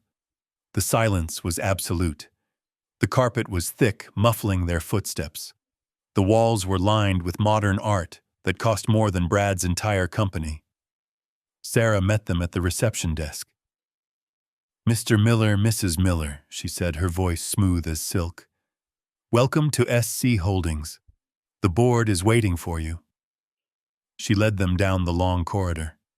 Brad walked with a swagger, his chest puffed out. Rachel walked half a step behind him, clutching her purse like a shield. Sarah stopped at the double mahogany doors of the boardroom. She turned to them. "A fair warning, Mr. Miller," she said. "The chairman is very particular about honesty. He has reviewed your file personally." Brad smirked. "I appreciate the tip, sweetheart. But I think the chairman and I will get along just fine. Visionaries always recognize each other." Sarah opened the doors.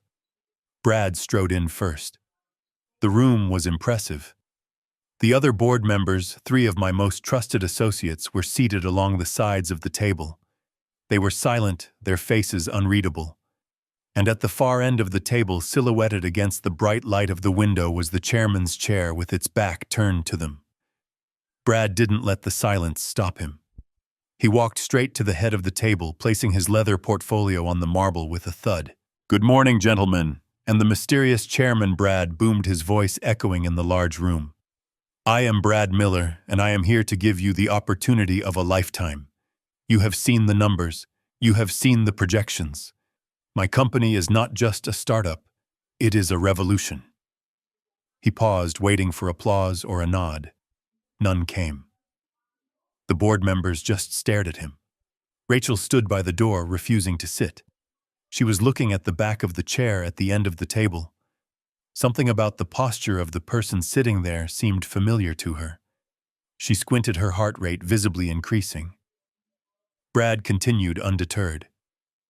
Now, I know you usually invest in safe bets, but I am offering you a chance to be part of the future. I am asking for a Series B injection of $2 million. In exchange, I am willing to offer, and I am being generous here, 10% equity. He smiled, leaning back against the table, crossing his ankles.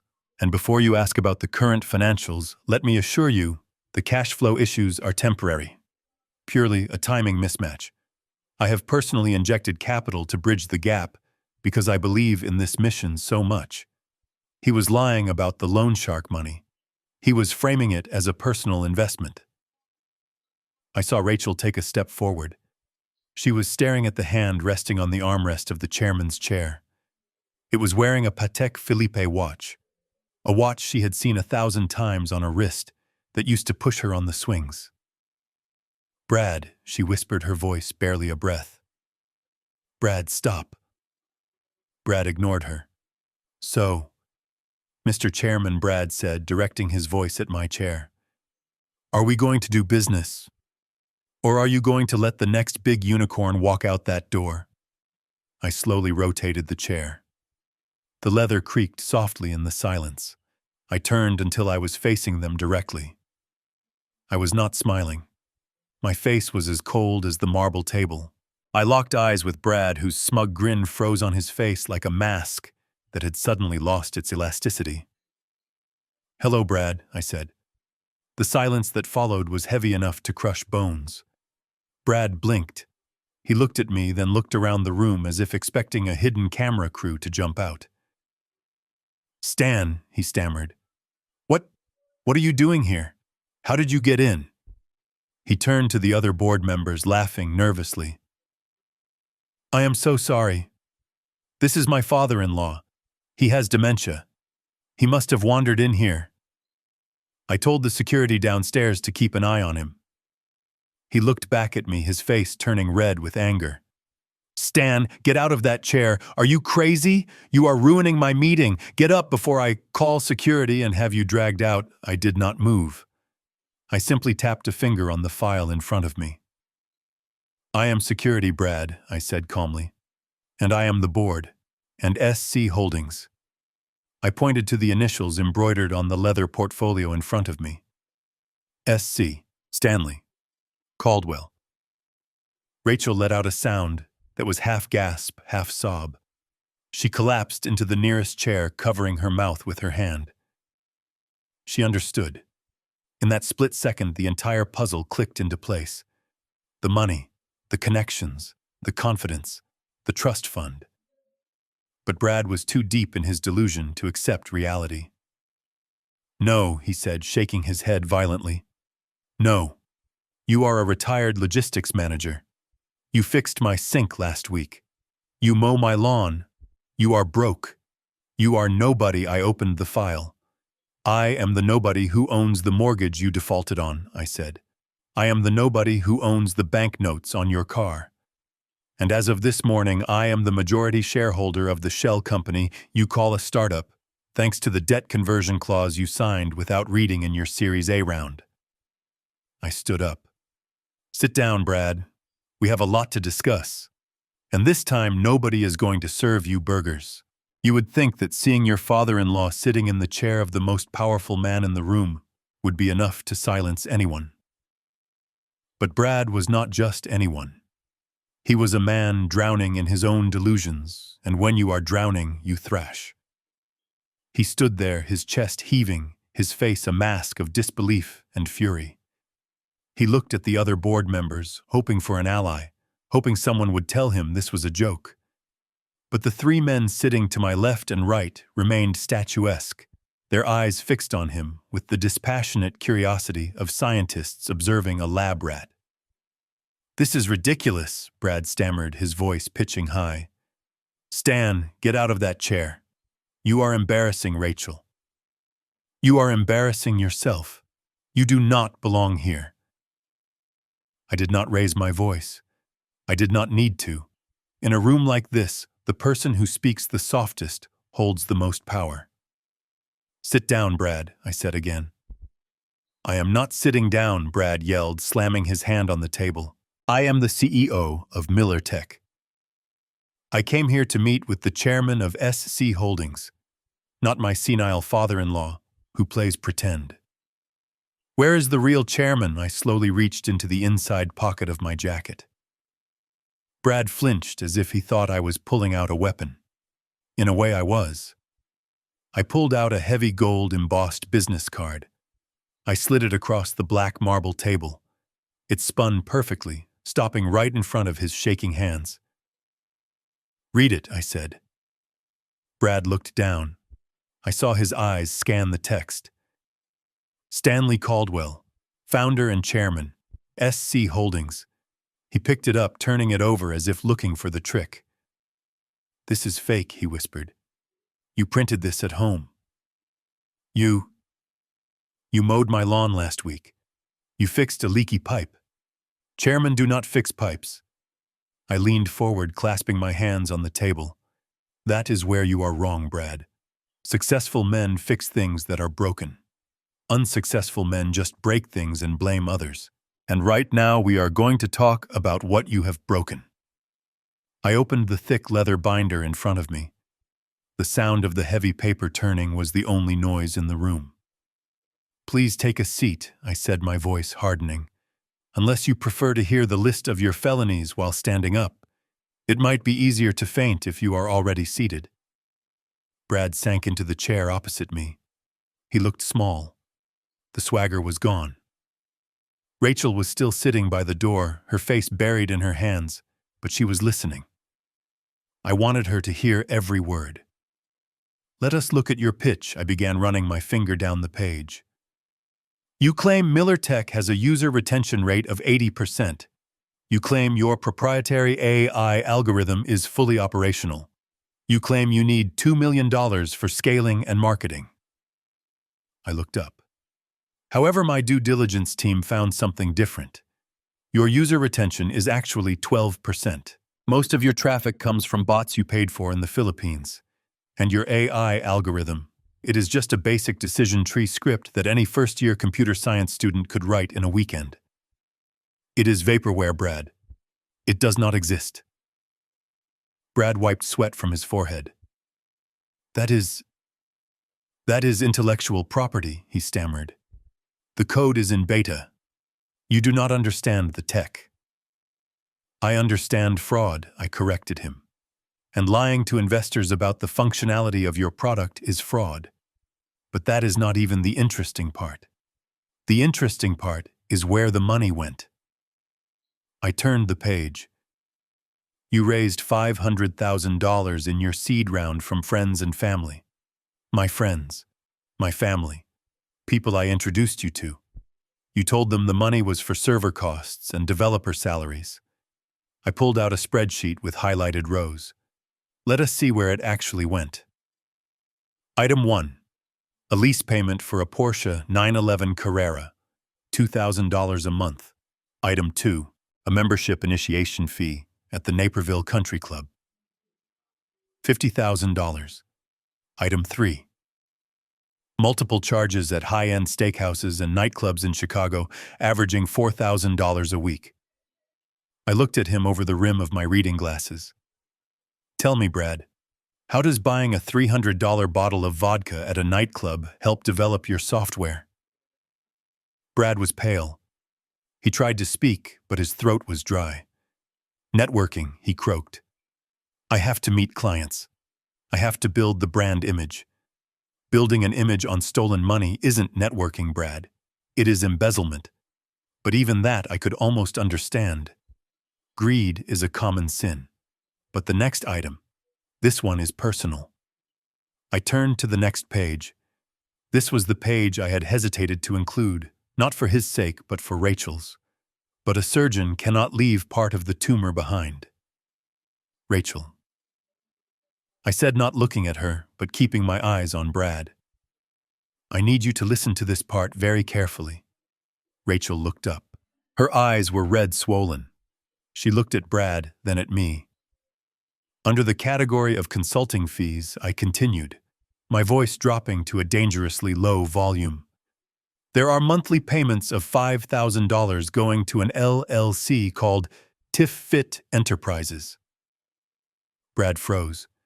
He stopped breathing. The air in the room seemed to vanish. I looked into his eyes. I saw the terror there. He knew.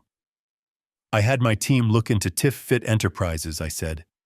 It is a shell company registered to a Miss Tiffany Anders. She is 23 years old. She is a personal trainer at the gym you go to every morning when you say you are going to the office early. Brad stood up, knocking his chair over.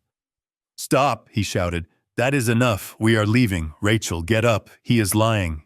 He is making this up to destroy us." I did not stop. I picked up a photograph from the file and slid it across the table. It was a picture taken by a private investigator. It showed Brad and a young blonde woman sitting on the patio of a restaurant holding hands. Brad was wearing the watch Rachel had bought him for his birthday. "Is this networking, Brad?" I asked. "Is Tiffany a software engineer?" "Because according to these credit card statements, you are also paying the rent on her apartment in Lincoln Park. You used the company credit card to furnish it. You used the money meant for your employee's payroll to buy her a Cartier bracelet last month." Rachel let out a scream. It was a raw, animalistic sound of pure heartbreak. She rushed to the table, grabbing the photo. She stared at it, her hands shaking so violently the paper blurred. "You said you were working late," she whispered. "You said you were coding." Brad tried to grab her arm. "Rachel, baby, listen to me. It is not what it looks like. She is a brand ambassador. She is an influencer. It is marketing." Rachel slapped him. It wasn't a cinematic slap. It was a messy, desperate strike that caught him on the ear. "Marketing," she screamed. "You bought her a bracelet. We cannot even pay our mortgage. You told me we were broke because of the market. You told me my dad was the reason we were struggling." She turned to me, her eyes wild with realization. "You knew," she said to me. "You knew all of this. I found out 3 days ago, Rachel," I said softly, "when I saw the irregularities in his books.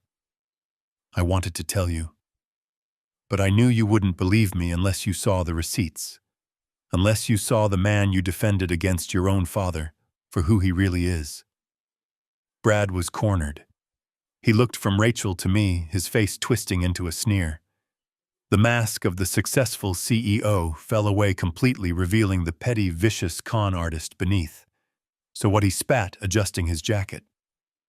"So I have a girlfriend. Big deal. Half the men in this city have a side piece. And yeah, I used some company funds. I am the CEO. I can do what I want. If the company succeeds, I pay it back. It is a loan." He pointed a finger at me. "You think you have won, Stan? You think you can just sit there and judge me? You are a sad, lonely old man. You have money, sure, but you have no family. Rachel hates you. Leo barely knows you. You are going to die alone in that big hotel suite." I closed the file. The sound was final, like a coffin lid slamming shut. "I am not the one who is going to die alone, Brad," I said, "because I am not the one going to prison." Brad laughed nervously. "Prison, do not be dramatic. This is a civil matter. It is a business dispute. You cannot send me to prison for bad bookkeeping." I signaled to Sarah, who was standing by the door. She opened it. 2 men in dark suits walked in. They were not police officers. They were not security guards. They wore FBI badges on their belts. "Brad Miller," the first agent asked. Brad looked at them, then back at me. His face went white. "What is this?" he whispered. "We are with the Financial Crimes Division," the agent said. "We have a warrant for your arrest." Brad stumbled back. "Arrest for what?" "Wire fraud," the agent listed. "Bank fraud, aggravated identity theft, and embezzlement of investor funds across state lines." Brad looked at me, his eyes pleading. "Stan, stop this. Please. I am family. We can work this out. I will pay it back. I will break up with Tiffany. Just tell them it is a mistake. Tell them it is a misunderstanding." I stood up and walked over to the window. I looked out at the city I had helped build. I did not look at him. I cannot do that, Brad, I said, because I am the one who called them. The agents moved in. One of them grabbed Brad's wrist and spun him around. The click of the handcuffs was loud in the silent room. Rachel stood there watching her husband being cuffed. She did not move to help him. She did not cry for him. She just stared at the stranger in the navy blue suit. Rachel, Brad yelled as they dragged him toward the door. Call a lawyer, call someone. Do not let them take me, Stan. You are ruining my life. I turned around just as they reached the door. I did not ruin your life, Brad, I said calmly. I just stopped funding your lie. The doors closed. The screaming stopped. The silence returned to the boardroom. Rachel was standing alone at the end of the table. The photo of Brad and his mistress was lying on the floor at her feet.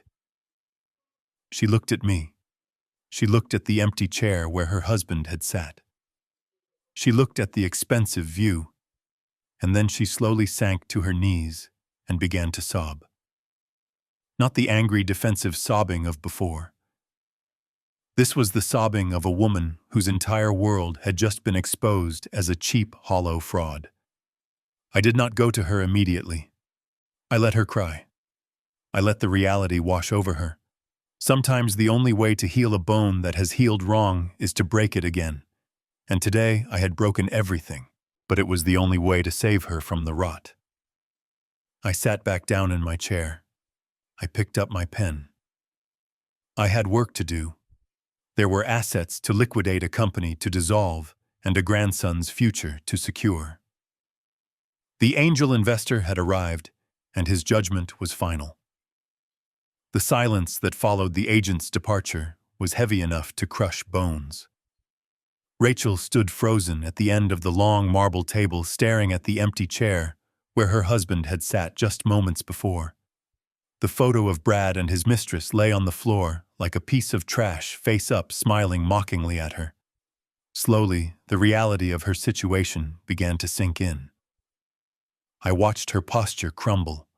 The arrogance she had worn like a coat of armor at the barbecue, the disdain she had shown me when she kicked me out, it all evaporated. All that was left was a terrified woman in a designer dress she could no longer afford. "Daddy," she whispered, her voice trembling so hard, the word barely formed. She looked up at me, her eyes filled with a desperate, pleading hope. She was waiting for me to fix it. For 40 years, that had been the dynamic. Rachel makes a mess and Stan cleans it up. Rachel overdraws her account, Stan deposits cash. Rachel marries a fraud, Stan pays the bail. But today the janitor was retired. I didn't know, she sobbed, taking a step toward me. I swear I didn't know about the fraud. I didn't know about Tiffany. He told me the company was doing great. He told me you were the problem. I stayed seated, my hands folded on the table. I looked at her with a calmness that I knew unsettled her more than anger would have. You didn't know about the fraud, Rachel, I said quietly. But you knew he treated me like a servant. You knew he humiliated me in front of strangers. You knew he gave me an ultimatum to leave my own home. And you stood there and let him do it. She flinched as if I had slapped her. I was scared, she cried. He is my husband.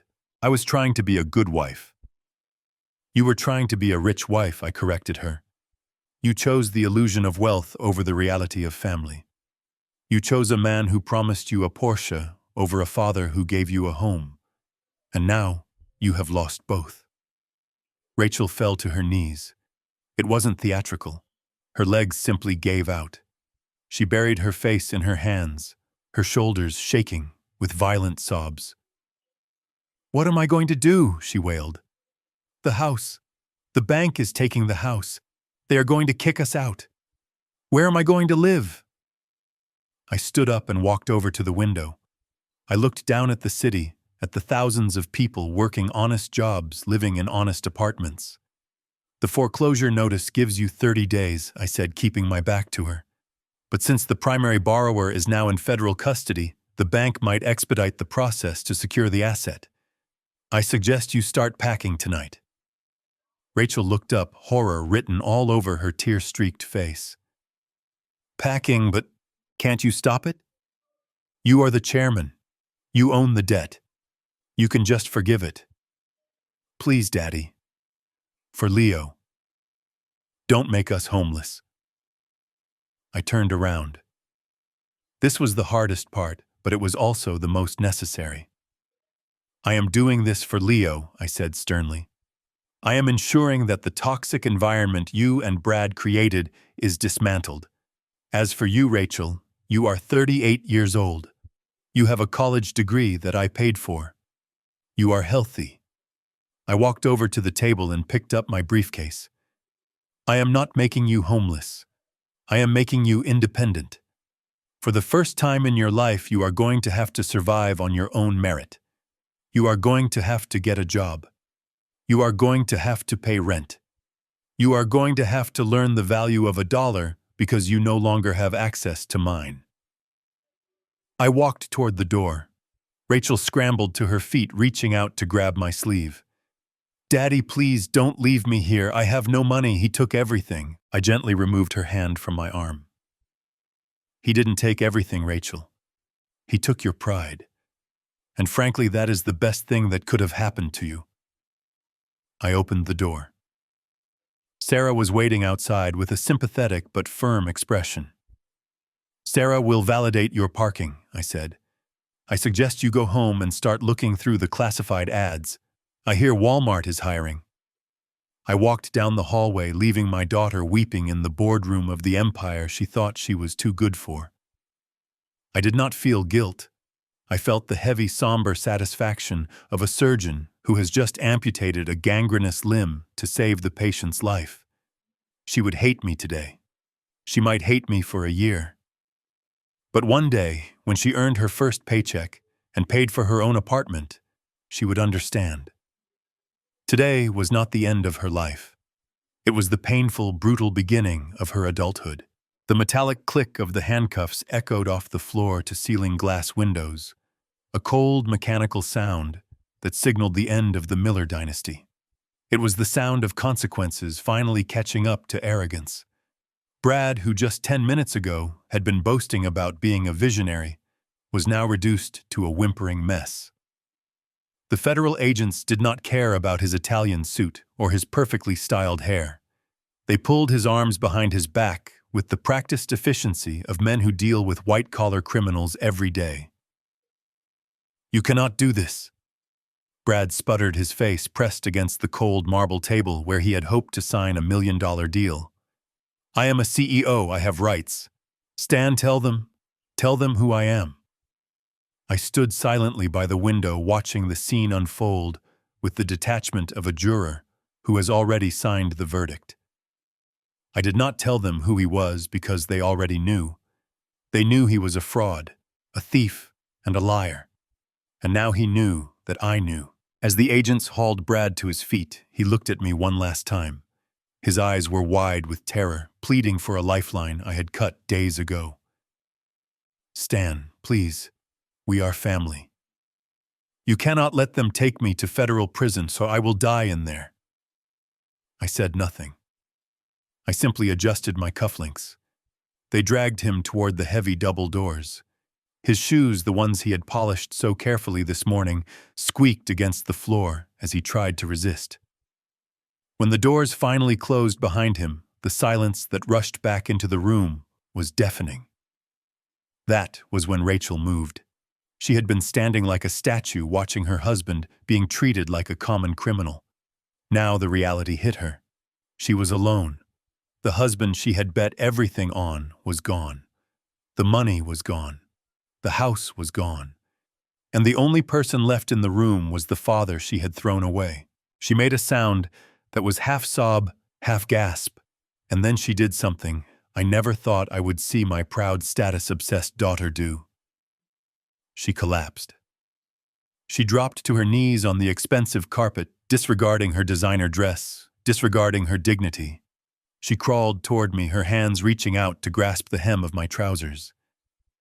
"Daddy," she wailed, her voice raw and broken. "Daddy, please." I am sorry. I am so sorry. I didn't know. You have to believe me.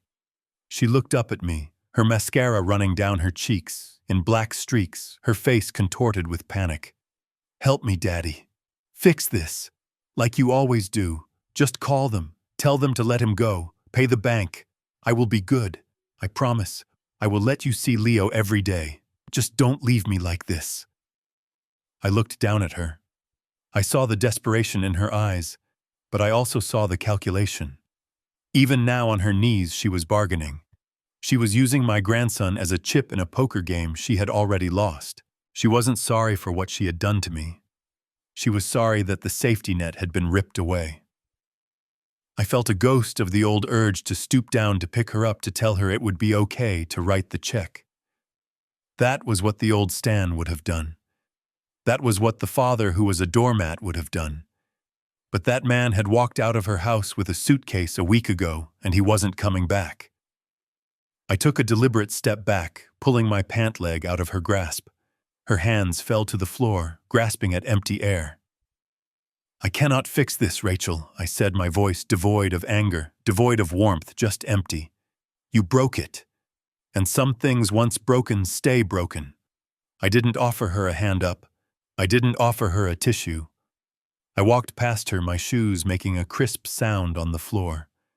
I walked to the door where Sarah was waiting. I paused for a second, my hand on the brass handle. Rachel turned her head, hope flickering in her eyes one last time. Daddy, she whispered. I did not turn around. Goodbye, Rachel, I said. I walked out and closed the heavy door behind me, shutting out the sound of her weeping. I walked down the long corridor toward the elevator, feeling lighter with every step. I had lost a daughter, yes, but I had regained my self-respect. And as the elevator doors slid open, revealing the world waiting for me below, I knew that was a trade I would make again in a heartbeat. 1 month has passed since the heavy doors of the boardroom closed on my daughter's weeping face. Time is a cruel teacher, but it is thorough. Today, Rachel is not worrying about country club fees or which wine pairs best with arrogance. Today, she is worried about the price of eggs. She works the checkout counter at a budget supermarket 3 towns over, far enough away that her old friends are unlikely to see her, but close enough that she feels the distance of her fall every single day. I drove by the store yesterday. I sat in my car across the street and watched through the glass front window. She was wearing a blue polyester vest that was too big for her. Her hair, which used to be professionally styled twice a week, was pulled back in a messy bun. She looked tired. She looked older. But she also looked real. I saw a customer, a woman in a sharp business suit, yell at Rachel because a coupon had expired. I saw Rachel flinch. I saw the flash of anger in her eyes, the same anger she used to direct at me. But then I saw something new. She swallowed her pride. She lowered her head. She apologized and scanned the next item. It was the first time in her life I had seen her eat humble pie, and from the look on her face, the taste was bitter. Her nights are no longer spent in a 4,000-square-foot mansion with a heated driveway. She lives in a basement studio apartment near the highway. The walls are thin, and the view is of a brick wall. There is no Brad to whisper lies about grand futures and unicorn companies. There is only the hum of a cheap refrigerator and the crushing weight of her own choices. She sent me a letter last week. It was not an email or a text.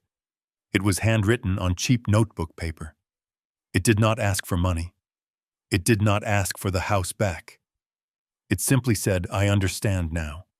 She understands that the roof over her head was not a right, it was a privilege. She understands that the man she called a burden was the only thing standing between her and the cold, hard world she now inhabits. She understands that dignity is not something you buy with a credit card. It is something you earn by how you treat the people who love you. I did not reply to the letter. I filed it in my desk drawer. Not out of cruelty, but because the lesson needs to stick. If I save her now, she learns nothing. If I write a check, she goes back to being the child who thinks the world owes her a living. By leaving her there, scanning groceries and paying her own rent, I am giving her the only gift I have left to give. I am giving her the chance to build a character that can actually withstand a storm. She is tired. She is lonely. She is poor. But for the first time in 38 years, she is standing on her own 2 feet. It is a small life. It is a hard life. But it is finally an honest one. And perhaps one day, when she has scrubbed enough floors and earned enough of her own dollars, she will look in the mirror and like the woman staring back. Until then, the silence between us is the loudest love I can offer. The final piece of the puzzle was the smallest, but it weighed the most.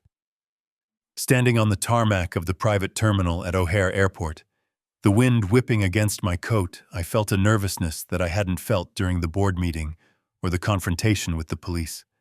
I was not waiting for a business partner. I was waiting for the only legacy that truly mattered. A black sedan pulled up. The driver opened the back door, and out stepped Leo. He was clutching a small backpack and looking around with wide, anxious eyes. He looked like a refugee from a war he didn't understand. When he saw me, his face broke into a relief so pure it made my chest ache. He didn't walk. He ran. He slammed into me, burying his face in my coat. "Grandpa," he whispered, "you came back." I knelt down, wrapping my arms around him, feeling the smallness of his frame. "I told you, Leo. I never left. I was just preparing the landing zone." Rachel had signed the custody papers that morning. It wasn't a fight. It was a surrender. With no house, no income, and a husband facing federal charges, she knew she couldn't care for him. For once in her life, she made the right decision. She let him go to the one person who had always put him first. We walked up the steps to the private jet. This was not just a trip. It was an escape. In my pocket, I carried the documents that my late wife Eleanor had prepared 5 years ago. She had set up an educational trust specifically for this moment. She had always suspected that Brad and Rachel were not fit to raise a child. She had chosen a school in the Swiss Alps, a place of clean air, strict discipline, and safety. A place where Leo would be judged on his character, not his father's bank account. Inside the cabin, Leo looked out the window as the engines roared to life. He watched the skyline of Chicago, the city, where his father was currently sitting in a holding cell, and his mother was scanning items at a grocery store, fade into the distance. "Are we coming back?" Leo asked quietly. "Not for a long time, kiddo," I said, buckling his seatbelt. "We are going to see the mountains. We are going to learn how to ski. We are going to learn French. And most importantly, we are going to learn how to be men who keep their promises." As the plane pierced through the clouds, breaking into the brilliant sunshine above, I saw Leo's shoulders finally relax. He fell asleep before we even reached cruising altitude. I watched him sleep, the stress melting off his young face. I opened my laptop, but I didn't work. I just looked at the background photo. It was me and Eleanor. I touched the screen. "We did it, Ellie," I whispered. "He is safe." I had cut the rot out of our family tree. I had burned the dead wood. And now, holding the hand of my sleeping grandson, I was ready to plant something new. Something that would grow straight and strong. My story isn't about revenge. Revenge is for the weak. My story is about correction. It is about understanding that sometimes being a good father means letting your children fall so that your grandchildren can fly. Thank you for listening to my story. If you believe that family is defined by action and not just blood, leave a heart in the comments. And remember, never underestimate the quiet ones. We are usually the ones holding the keys to the kingdom. Until next time.